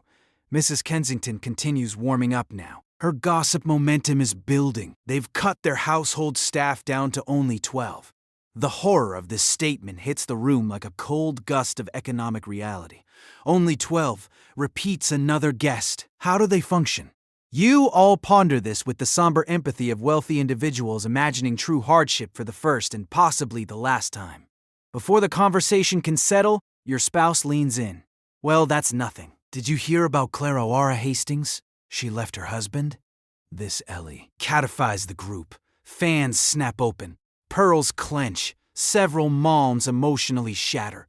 With the tennis coach, someone squeaks, nearly choking on a pet at 4. With the tennis coach, just your spouse confirms. Nodding the way doctors nod when delivering dramatic diagnosis, she said she was tired of being married to a man who considered reading newspapers a hobby. Everyone exchanges glances that say honestly, we kind of get it. Mr. Whitmore sides drayly. He is handsome though, that tennis coach. His wife elbows him. Mild, the scandal floodgates are open now. Gossip pouring forth like champagne at a jail where moderation is for peasants. Someone brings up the Harper cousins who recently bought property right before the market tanked. They thought it was a smart investment. A friend snorts, nearly collapsing from laughter. Imagine buying real estate in this climate. Imagine not knowing how to time an entire economy. You join in the laughter, even though none of you can time an economy either. But timing an economy is not the point. The point is laughing at people who tried. Your butler enters quietly to refill drinks, and instantly the room switches to polite small talk. The reflexive clench of people who know better than to gossip in front of staff. He leaves, and within milliseconds the conversation ricochets back to scandal. More tales spill out. Who fainted at the club because their pearls were too tight? Who cried because the waitlist for imported linens was extended 2 weeks? Who tried and failed to host a Depression-era modest party resulting in guests whispering, "Is this minimalism with deep concern?" You marvel at it all. sipping your tea. There's something soothing about it. This shared ritual of dissecting the lives of others, like an anthropology experiment gone wrong. Gossip is the cardio of the wealthy because it keeps the blood pumping while ensuring no one breaks a sweat. The stakes feel high, but the consequences are non-existent. That's the sweet spot. Eventually, someone remembers they have an appointment with their jeweler, and the group begins dispersing. Hugs are exchanged, air kisses are launched, promises are made to stay updated on everything, because nothing terrifies this group more than missing a scandal. As you leave the room, you feel refreshed, lighter, even. Not because you exercised anything resembling empathy, but because Gossip Hour has a magical way of making your problems seem smaller simply by examining everyone else's with a magnifying glass. It's not noble, it's not helpful, but it is a workout. And in this society, that's basically the same thing. Your guests arrive in gloves and pearls, smiling brightly despite the national chaos. Together, you all participate in the most elaborate performance art piece in history, pretending that the world outside your mansion is not actively crumbling. They sweep into your foyer like actors entering stage left, each one clutch in a handbag, a hat, or an emotional facade, carefully tailored for social survival. Their coats are removed by staff who move as silently as candlelight. Their hats are accepted with gentle nods. And soon the room is filled with laughter so bright it could be used to signal ships at sea. "Darling," someone cries, kissing the air an inch from your cheek. "You look radiant." You do not. You look exactly as you did earlier. But the guests aren't here for accuracy. They're here for morale. Your spouse ushers people toward the salon where crystal glasses sparkle and music hums softly from the gramophone. Every cushion is perfectly fluffed, every vase arranged with flowers selected specifically for their unbothered aesthetic. The staff has spent hours preparing this stage of comfortable illusion, and it shows. The atmosphere is not just welcoming, it's aggressively cheerful. The conversation begins with compliments. It always does.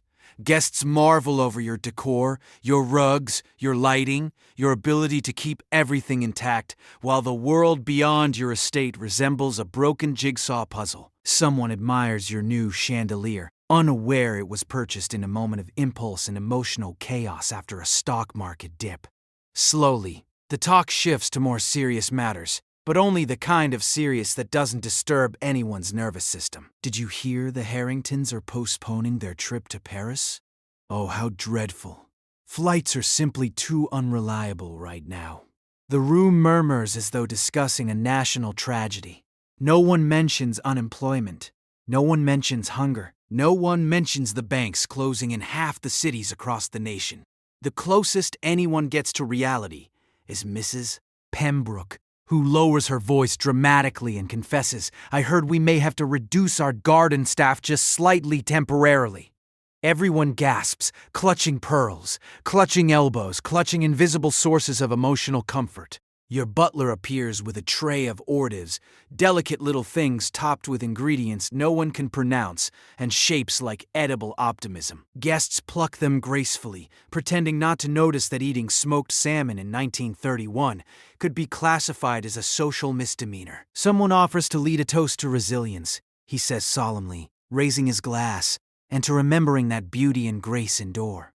He is, of course, referring to the centerpiece floral arrangement. As the night wears on, guests gather in carefully curated clusters. In the corner, a group discusses upcoming charity balls. Another chats about fashion trends, including a new style of hat resembling a small, aggressive bird. One couple recounts the harrowing experience of having to rescue their polo match due to rain. Your home becomes a sanctuary of selective memory, a place where denial is not just permitted but encouraged. It is understood without ever being spoken that the walls of your mansion function as psychological borders. Inside them, the crisis is not forbidden. It is simply softened, rounded at the edges, replaced with champagne bubbles and practiced smiles. Behind the scenes, staff members work tirelessly to maintain the illusion. A spilled drink is cleaned before anyone notices. A drooping flower is replaced mid-con conversation. The fire is stoked just enough to glow warmly, but not enough to remind guests of stories they have heard about families burning furniture to stay warm. Eventually, the evening winds down. Goodbyes are exchanged with the enthusiasm of people who have survived something together. A test of social endurance rather than hardship. You must come visit our summer home. We must do this again soon. You two look so wonderfully stable. The guests depart, gliding back into their chauffeured cars, their smiles fading slowly as the cool night air replaces the heat of polite pretense. You watch them go, feeling the gentle deflation of returning to your own thoughts. Inside, the last champagne flute clinks softly as a maid collects it. The performance is over. The curtain falls, and tomorrow you'll host it again. Because sometimes the only way rich people survive a crisis is by pretending it isn't happening, one flawless party at a time. Shelves groan under the weight of leather-bound books that you absolutely intend to read one day but not today. Because your favorite Shah's Lounge is calling, and you need to stare pensively into a fireplace for 45 minutes. Your private library is less a room and more a sanctuary for the excessively comfortable. The walls stretch upward like cathedral columns, each lined with volumes so ornate they could double as decorative. Bricks. Gold-leaf spines shimmer in the firelight as though whispering, "You'll never open us." And that's okay. The carpet is thick, warm, and so gentle underfoot that stepping on it feels like walking on the concept of wealth itself. You enter the room with a sigh, not because you're tired, but because sighing theatrically is part of the ritual. It signals to the universe that you're about to engage in deep thought, which is rich people code for lounging beautifully. The Shah's Lounge, upholstered in velvet, the color of a very expensive berry, sits angled perfectly toward the fireplace.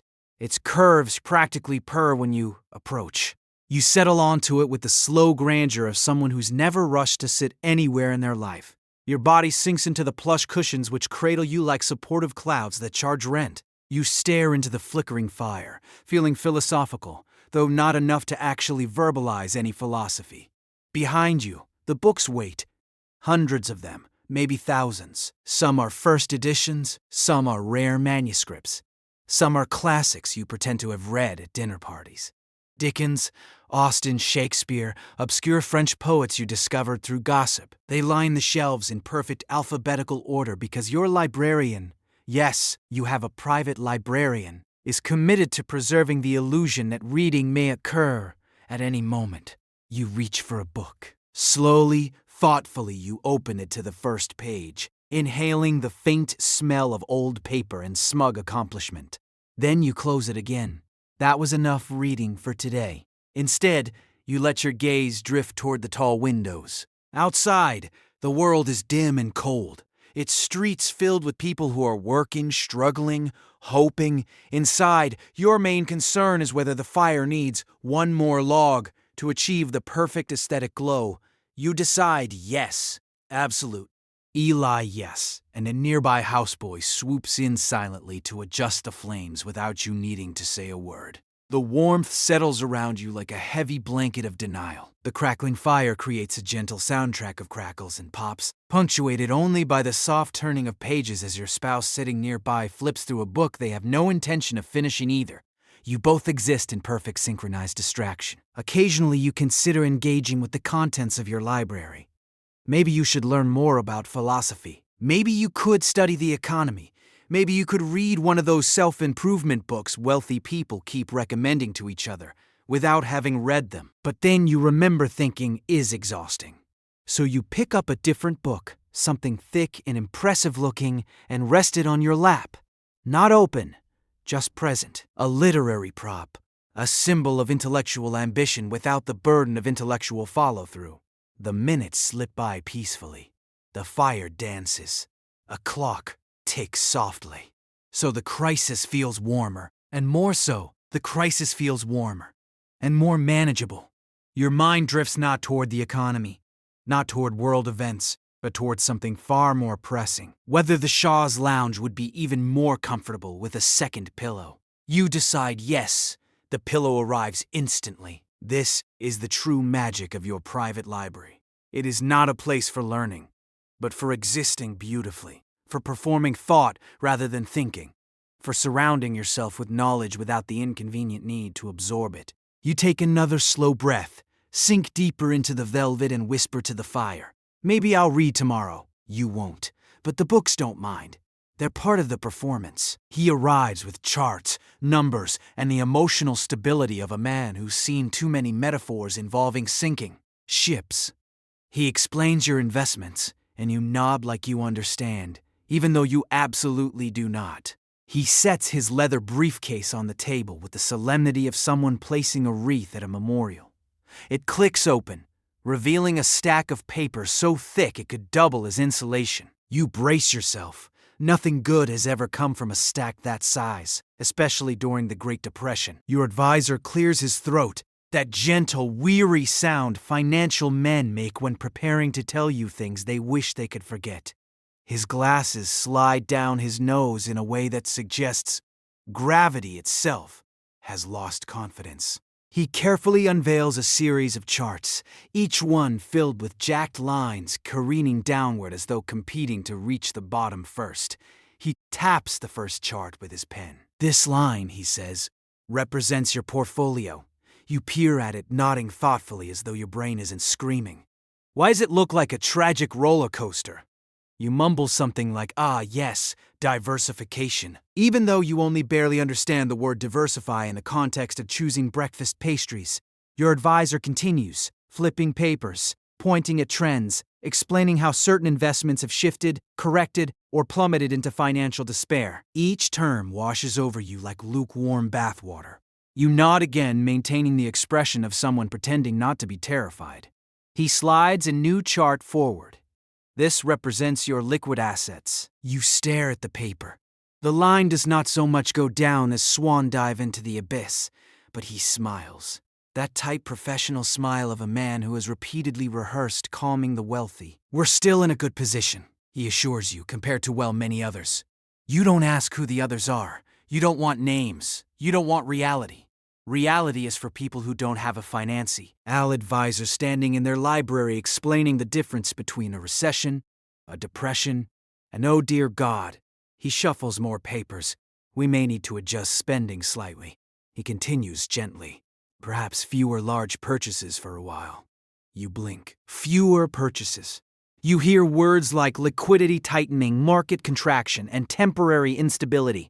But all you can think is, does this mean I shouldn't buy the third fur coat today? He senses your distress. Financial advisors always do. It's their sixth sense, a blend of instinct, fear, and proximity to wealthy panic attacks. Now, he soothes. This is manageable. He does not specify what manageable means. You suspect the definition is flexible. He points to another chart. This is your long-term projection. You look at it and feel a sense of faint optimism. Not because it's good. It's not. But because you don't understand the numbers well enough for them to scare you. Your advisor, sensing your cognitive buffering, shifts tactics. He begins rephrasing everything in metaphors designed specifically for the wealthy. Think of your portfolio like a grand estate, he says. A few windows are broken, the roof is leaking, and a small fire is consuming the east wing. But the foundation is strong. You nod relieved. If the metaphorical mansion is still standing, then so are you. He spends the next 15 minutes offering advice. Tighten budgets, diversify holdings, avoid unnecessary risks.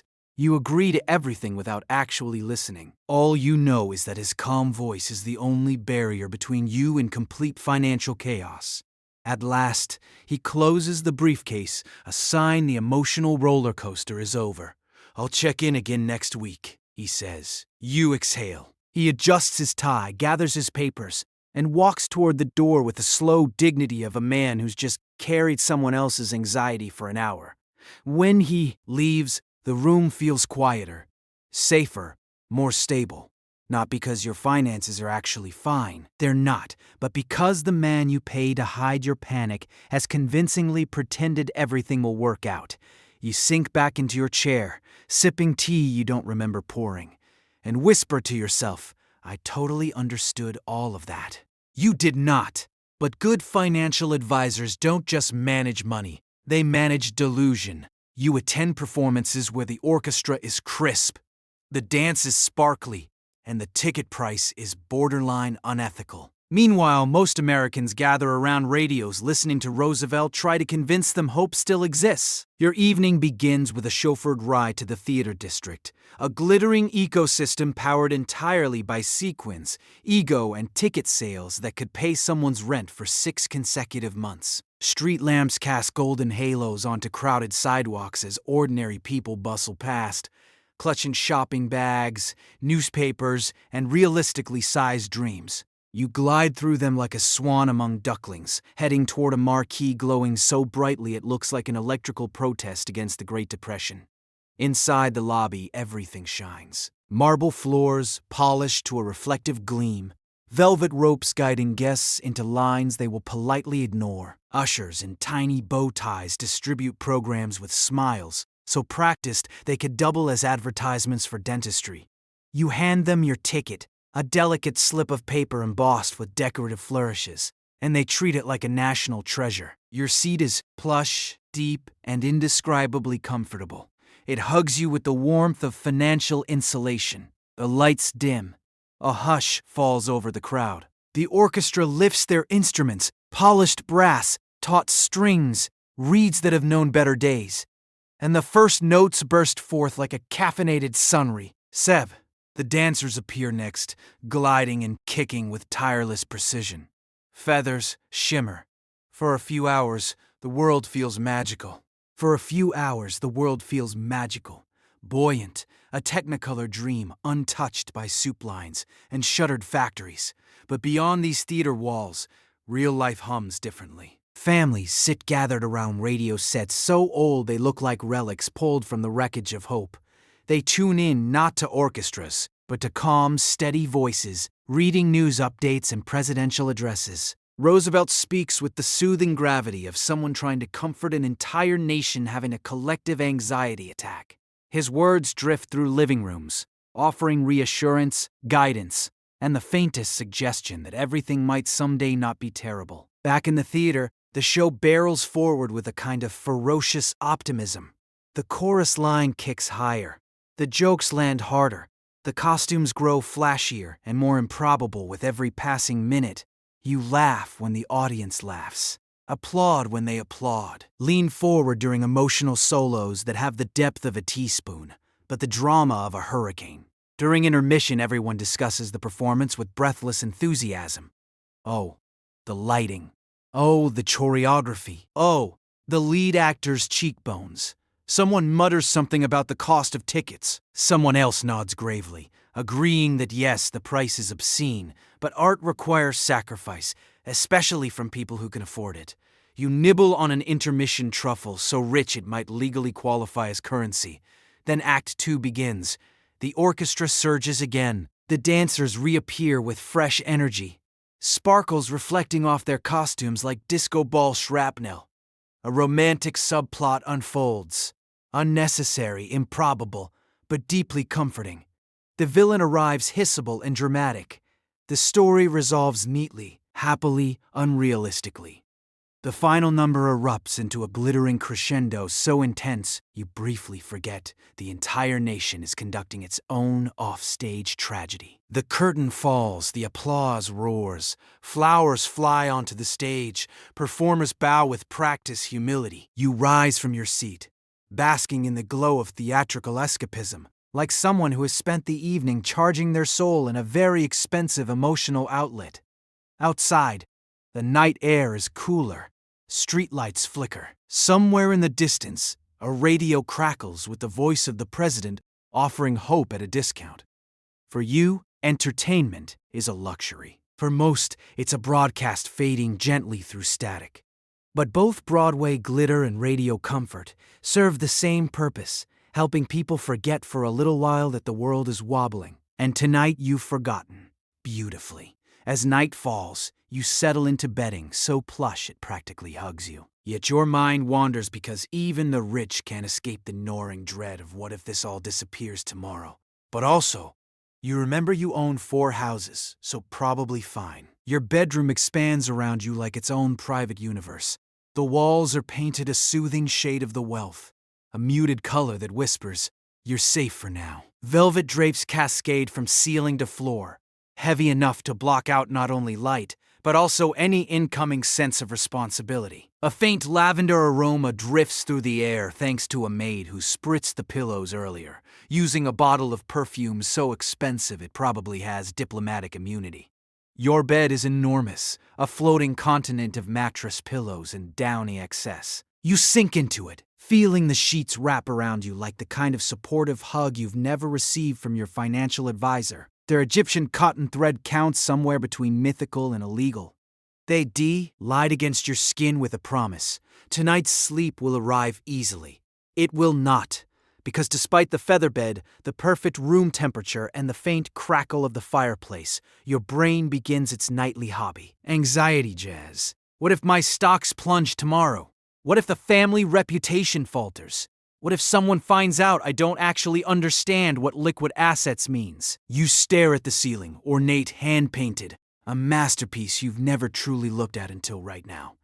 Cherubs gaze down at you, smug little creatures who have never worried about mortgages or market crashes. They smile serenely, which feels rude. You roll over, fluffing a pillow aggressively. You are a millionaire in the 1930s. You own multiple estates. You have staff members whose entire job is to protect you from the concept of inconvenience.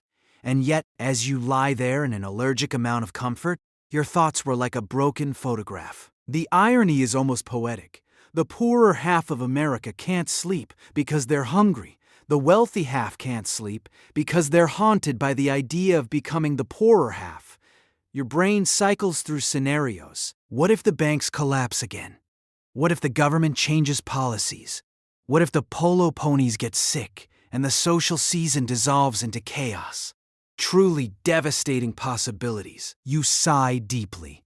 The kind of dramatic exhale only someone wrapped in luxury can produce. Outside the window, the night is quiet, except for the distant hum of a world trying very hard not to fall apart. Inside, your fireplace flickers warmly, casting gold across the room like a soft guarantee that no matter what happens, your bedroom will always resemble the interior of a very pampered castle. In an attempt to self-soothe, you sit up and admire your surroundings. There's the vanity table cluttered with silver brushes you never use, the wardrobe large enough to host a PTA meeting, the shares lounge where you do most of your thinking and none of your actual work, the private balcony overlooking acres of land tended by people who absolutely understand the meaning of work, even if you do not. You remind yourself gently, lovingly, that even if disaster strikes, you'll be able to retreat to your mountain home or your cottage near the lake or your winter estate where even the snow seems to fall more politely. This thought helps a little. You settle back into bed, pulling the blankets up to your chin just as a staff member tiptoes in to dim the lights further. Fluff the pillows again and whisper, "Good night." You nod sleepily, pretending you were already drifting off and not spiraling into an economic existential crisis. Eventually, the warmth succeeds where logic failed. Your thoughts soften, your fears grow blurry. The mattress cradles you like an overprotective parent. You close your eyes and just before sleep claims you, a final comforting realization floats through your mind. Even if everything collapses tomorrow, you'll still land on a very soft pillow. You drift off wondering how one country can hold both absolute despair and absolute luxury at the same time. It's bizarre, it's unfair, it's historically chaotic, and yet for tonight, it's your reality. You lie there in your colossal bed, a soft island in a sea of satin, letting your thoughts float upward like soap bubbles that refuse to pop. The room around you glows faintly in the firelight, warm and calm and almost implausibly serene for a world balancing on the edge of economic freefall.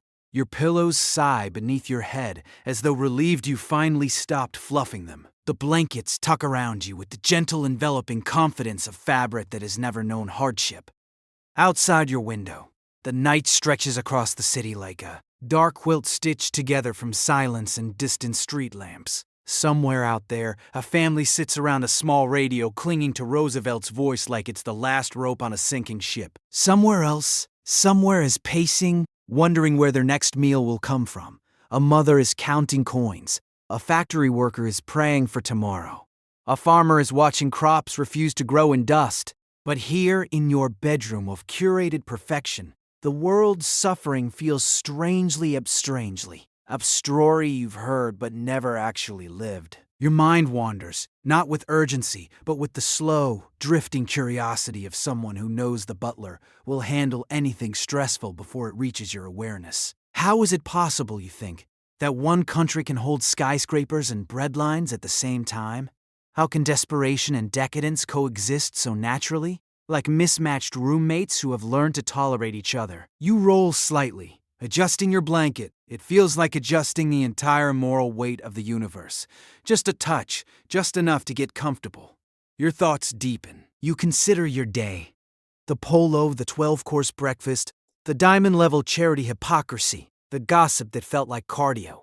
Each piece of your routine floats back to you one absurd nugget at a time, until the whole picture becomes clear. Your life does not make sense, not even a little, and yet it continues. The rich continue being rich. The poor continue being poor.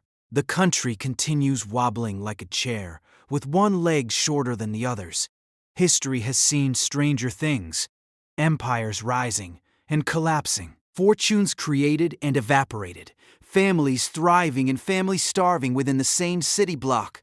America during the Great Depression is just the newest entry on the list. A grand, messy, uneven swirl of tragedy and excess. You feel a twinge of guilt. Not enough to lose sleep over, let's not be dramatic, but just enough to acknowledge that your comfort exists in stark contrast to everything else happening outside your estate walls. Your pillow shifts under your cheek, cool on one side, warm on the other.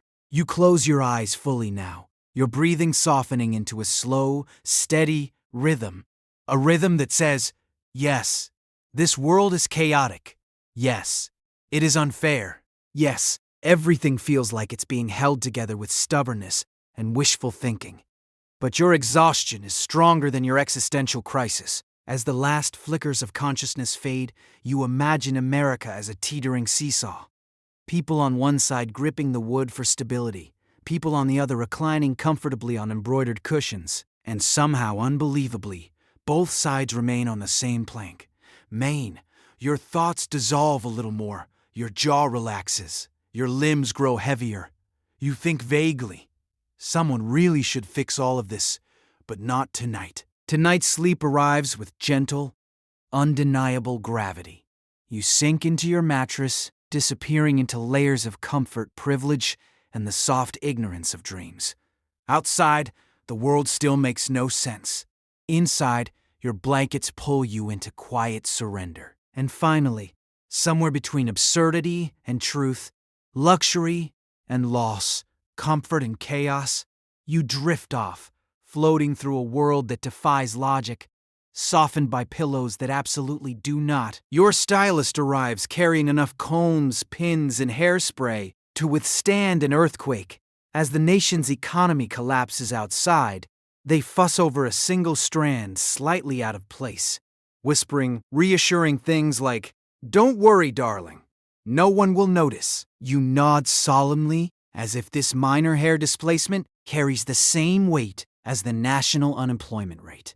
They sweep into your bedroom with the dramatic flair of a Broadway end. Rants cape like salon apron, fluttering tool case clicking ominously, eyes sparkling with equal parts artistry and trauma. They set their tools down on a tray with the reverence of a surgeon prepping for a very glamorous emergency operation. You take your place in the velvet back chair by the window, suddenly aware of every follicle on your head.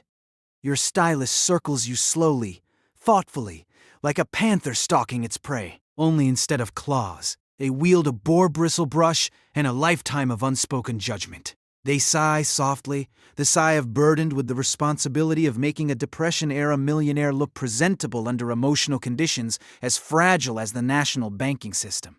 Tell me, they murmur, gently lifting a lock of your hair. What happened here? You're not sure. You woke up. Gravity did the rest. They nod gravely, as if confirming a diagnosis. Don't worry, I've handled worse. The implication is that they have styled people who are facing far more significant crises. Breakups, bad perms, existential dread, and emerge victorious every time. Meanwhile, outside the mansion walls, the country is cracking like old paint. Unemployment rises, breadlines lengthen, newspapers scream headlines that sound like apocalyptic poetry. But inside this room, the only crisis worth acknowledging is a curl that refuses to cooperate. Your stylist clips sections of your hair with rapid-fire precision, their hands moving so fast they blur like hummingbird wings. Spritz, pin, comb, fluff, adjust, step back, tilt head, step forward, repeat. You sit perfectly still because the stakes feel enormous. In a world where chaos reigns, this is one of the few arenas where perfection is still expected, demanded even. They begin talking as stylists do, whispering soothing reassurances over the sound of violent brushing. There, that's better. You've got such a lovely head, No, really, I mean it. Their tone is identical to how a therapist might speak to a client teetering on the edge of a breakdown. And in a way, you are, just not for the reasons normal people are. You try to relax into the pampering, this gentle, meticulous ritual of upper-S maintenance. The room fills with a scent of lavender paid and ambition. Your stylist leans in close, examining your reflection from every angle, muttering things like, "The left side is defiant today," as though your hair is staging a tiny personal rebellion. You do your best not to panic. Once the shaping is underway, the real artistry begins. They twist and coax your hair into formation, sculpting strands with a level of concentration that could solve the national debt if redirected. They fuss over the tiniest details, smoothing one cowlick, lifting another, adjusting volume with supernatural instinct. "Hold still," they whisper. "I'm fixing the universe." It's a joke. You laugh, but part of you also believes them. The symphony of sprays, snips, and strategic fluffing continues. At one point, your stylist steps back, eyes narrowed, seeing something you cannot. A moment of silence passes. Then there it is. They grin. Perfection. You exhale in relief, as though avoiding an economic crisis of your own. Your hair now defies logic. It shines, it floats. It sits in place with the elegance of a chandelier and the resilience of a steel bridge. You look like someone who absolutely has their life to get, even if the world doesn't. Your stylist begins packing up, offering parting words of comfort. "Remember, darling," they say, patting your shoulder. "As long as your hair looks good, no one will know you're panicking." You nod solemnly, acknowledging this ancient upper-S wisdom. Outside, the depression rages. Inside, your hair will survive anything. You slip into a boutique through a private entrance that definitely wasn't designed to hide wealthy customers from public judgment. Inside, you browse gowns and jewelry under the comforting illusion that buying a diamond bracelet in 1932 is a noble act of keeping the economy alive. You tell yourself you're a patriot. Your bank account tells you you're in denial. The shop is quiet, not because business is slow, but because the staff knows wealthy clients like you require an atmosphere of hushed reverence. Plush carpet absorbs every footstep. Soft golden lighting flatters every angle of your face. Perfume floats through the air like a whisper, reminding you that scarcity is something other people experience. A sales associate materializes from behind a curtain, smiling with a well-trained enthusiasm of someone who knows a single sale could fund an entire month's payroll. "Welcome back," they say, though the phrase really means, "Oh, thank God, please buy something, or the owner will cry again." You pretend you just happened to stop by, as if you weren't already plotting this shopping spree during last night's existential pillow fluffing session. The associate leads you deeper into the boutique where gowns hang on padded hangers like delicate shimmering ghosts. Silk, satin, chiffon, fabrics so luxurious they might faint if handled too abruptly. You trail your fingers across a dress so soft it feels illegal. "New arrival," the associate says. You nod knowingly, as if up-to-date knowledge of textiles is your civic duty. Farther in, a glass case displays jewelry, glowing like it's powered by pure narcissism. Diamonds sparkle, sapphires gleam. A ruby ring catches your eye, its color rich enough to make velveteen blush. You lift it delicately, admiring how it refracts the light, and also admiring how effectively it distracts you from your financial advisor's most recent warnings. You slide the ring onto your finger. It fits perfectly. Of course it does. Lovely, the associate murmurs, which is sales code for buy it. Buy it now. We need this. You wander toward the fitting rooms because every reckless spree requires at least one gown try-on session to justify the emotional spiral that led to it. The associate brings you an armful of options. Rich jewel tones, elegant neutrals, fabrics that shimmer like long-forgotten promises. You try on each dress, twirling in front of the mirror with the practiced melancholy of someone pretending to cut back while actively committing the opposite. The mirror tells you what you want to hear. You look stunning. You deserve this. The economy will definitely recover by dinner time, probably. Eventually, you settle into a plush chair, sipping complimentary champagne that tastes like bubbles in denial. You survey the boutique with a strategic eye of a general planning a battle against boredom, insecurity, and the looming threat of fiscal responsibility. You decide you must buy something, anything, preferably several somethings. After all, if money isn't meant to soothe emotional discomfort during a national crisis, then what is it for? The associate returns carrying a velvet tray of bracelets. One in particular glimmers like a tiny, elegant cry for help. You lift it, weighing not just the gold, but the moral implications of purchasing a bracelet that could feed a town. But then again, would they keep the economy thriving? Would they preserve the artisanal jewelry industry? Would they sparkle this beautifully at tea time? You imagine the headline, "Local millionaire saves boutique through heroic bracelet purchase." Your chest swells with patriotic fervor. Yes, you whisper. I'll take it. The associate beams. Somewhere in the back room, an accountant faints from relief.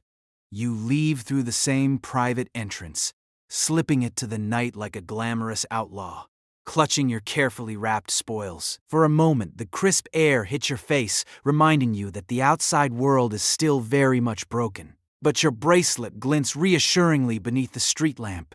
You did your part. You stimulated the economy. You soothed your nerves. And if that's not financial denial at its finest, well, then nothing is. You retreat to your luxurious radio salon, a room whose sole purpose is listening to one giant machine shout news at you. The announcer drones on about markets, deficits, and policy shifts, and you nod gravely, pretending you follow any of it. In truth, you're mostly here for the soothing hum and the knowledge that your radio cost more than a farmer's annual income. The room itself is ridiculous. Let's begin there. Every wall is padded with velvet panels to create optimal acoustics, even though you're listening to a broadcast that is 78 static. A mahogany cabinet encases the radio, carved with flourishy designs that have absolutely nothing to do with sound quality, but everything to do with looking expensive. A faint scent of pipe, tobacco, and ambition lingers in the air. Remnants of previous nights spent monitoring national developments, which is what you call it. When you sit in here holding a glass of brandy and staring blankly at the speaker, the radio warms as you switch it on, crackling to life like an elderly man preparing to complain about something. The announcer's voice filters through, firm, distant, authoritative, delivering news in tones very specifically engineered to sound important. Unemployment continues to rise across major cities. International markets remain volatile. Government officials assure the public. You nod thoughtfully, eyebrows slightly raised, as if considering the broader fiscal implications. You're absolutely not. Your brain registered 3 words: rise, volatile, assure. That's enough to pretend you're informed. You settle deeper into the leather armchair, a monstrous thing that could seat a family of 4, but is officially designated your listening chair. The cushions envelop you like a wealthy marshmallow, and soon you find yourself slipping into that refined state of half a comes from absorbing complicated information without understanding any of it. The announcer continues, voice growing more technical. Bond yields, gold reserves, inflationary pressures. You lean forward, steeple your fingers, and give a solemn nod. The kind politicians give during hearings when they haven't heard a single sentence correctly, but still want to look wise.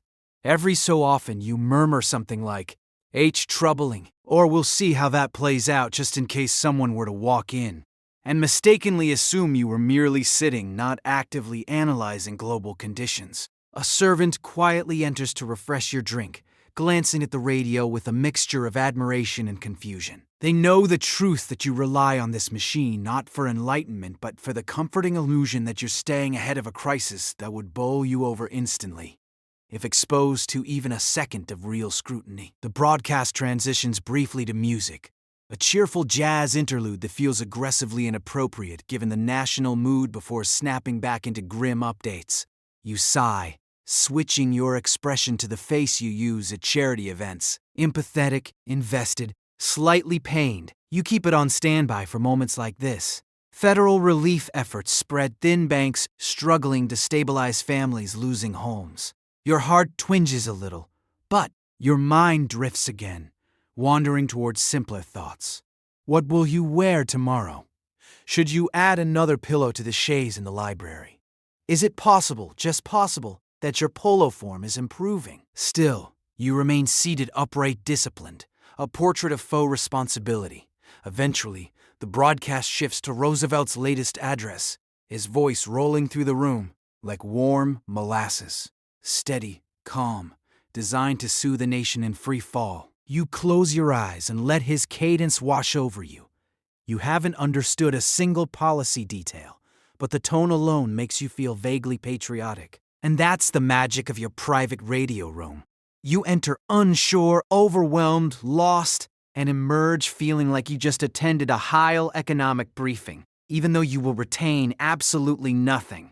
When the radio finally clicks off, you exhale, you rise. You straighten your robe with the gravitas of someone who has just kept up with current events. Then you leave the room comforted, calmed, blissfully, uninformed, ready to face tomorrow's absurdities with the confidence of a person whose radio cost more than a homestead.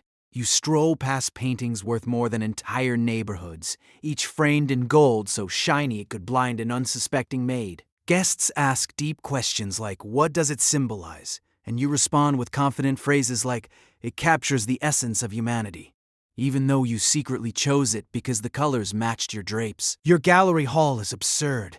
Let's just acknowledge that it stretches on like a corridor in a royal palace, echoing softly with every footstep and smelling faintly of lemon polish and inherited wealth. The walls are lined, adorned with canvases so valuable they each have their own insurance papers, emotional baggage, and dramatic backstories you can't quite remember. Every frame is heavy and ugged, itched to qualify as a weapon, and each painting is hung at a height that signals to guests, don't even think about getting close. You walk slowly, hands clasped behind your back, wearing the expression of someone who might actually understand art, which you absolutely do not. But you move with confidence because the trick to appreciating fine art as a rich person is pretending the meaning is obvious. A portrait of a stern woman catches your eye. She stares down at you with cold, haunting intensity, the kind of gaze that suggests she disapproves of your spending habits and your hairstyle. The truth, you bought it because the green in her dress perfectly matched the embroidery on your dining room chairs. A dealer had tried to tell you it represented the tension between modernity and tradition. You nodded, thoughtfully, while thinking, this will look fantastic above the sideboard. Next is a large abstract piece. Swirls of red and gold splattered across the canvas like someone had an emotional meltdown with a paint bucket. Guests love this one. They stand before it with wine glasses in hand, tilting their heads as though waiting for enlightenment to strike them like lightning. It's so bold, they whisper. So raw, so existential. You smile vaguely, offering a knowing nod, but inside your thoughts are simpler. It hides the scuff mark on the wall. Farther down hangs a landscape painting. Mountains, rolling hills, a river that looks too clean to be found anywhere in America during the 1930s. They quote poets. They try to convince you. They quote poets. They try to convince you the painter must have lived through hardship. You resist the urge to tell them you bought it during a particularly stressful afternoon, where you needed retail therapy and a sandwich. Your art collection has rules, of course. No touching, no breathing too close, no looking at them while holding a drink that costs less than a car payment. The staff enforces these rules with silent, watchful precision. One maid once dusted too close to a sculpture, and everyone pretended not to notice her leave the house, in tears after being gently redirected toward a safer profession. Occasionally you host gatherings in the gallery. Guests glide from painting to painting, murmuring things like, "The composition is striking," or "such emotional depth," or "Is this the same artist who did the piece in the Harrington's library?" You nod sagely, even though your only true criteria for buying that piece was that it fit the wall space and wasn't too depressing to look at before breakfast. A few particularly bold visitors ask what the works mean to you. This is your cue. You inhale. You lower your voice. You adopt the solemn tone of a philosopher preparing to drop a revelation. Well, you begin. It speaks to the complexity of our inner worlds. This phrase works every time. It means everything and nothing like most things said by wealthy art owners. But here's the truth. The secret only you and your budget know. Art gives you something priceless. The illusion of refinement, the appearance of depth, the comfort of beauty in a world where everything else is unraveling. Because while America wrestles with hunger, joblessness, and constant fear of the future, you get to stroll through a hallway of color and elegance, pretending for just a moment that everything still makes sense. And maybe that's worth something. Not as much as the paintings cost, obviously, but something. You drown the day's non-existent stress in a porcelain tub large enough to host a town meeting. Perfumed oils swirl around you while the country outside queues for water rations. The bath is warm, indulgent, and so oversized it has its own echo. As you sink deeper, you sigh peacefully, convinced nothing bad can happen as long as you're bubbles don't pop too quickly. The bathroom itself is a cathedral of self-care, vast, marble-covered, and humming with the faint acoustics of someone who takes me time aggressively seriously. Every surface gleams, every force sparkles. Even the towels look like they'd refuse to associate with lesser fabrics. This is not just a bathroom. It is sanctuary for the financially insulated. You step into the tub one toe at a time, as though entering a sacred hot spring, reserved exclusively for those who survive the emotionally taxing experience of doing nothing all day. The water is the perfect temperature, hot enough to melt tension, cool enough not to remind you of the economy. As you settle in, the tub emits a comforting glob, the sound of porcelain embracing privilege. The perfumed oils drift around you in mesmerizing Erebus. Jasmine, rose, a hint of sandalwood imported from a place you couldn't pronounce, even under oath. The scent rises with the steam, filling the air with tranquility so thick it could be bottled and sold as not my problem. Oda wealth. You stretch your legs out beneath the water, admiring the sheer length of the tub.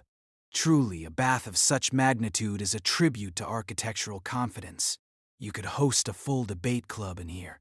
You could row across it. You could reenact naval battles with toy ships and still have room left over.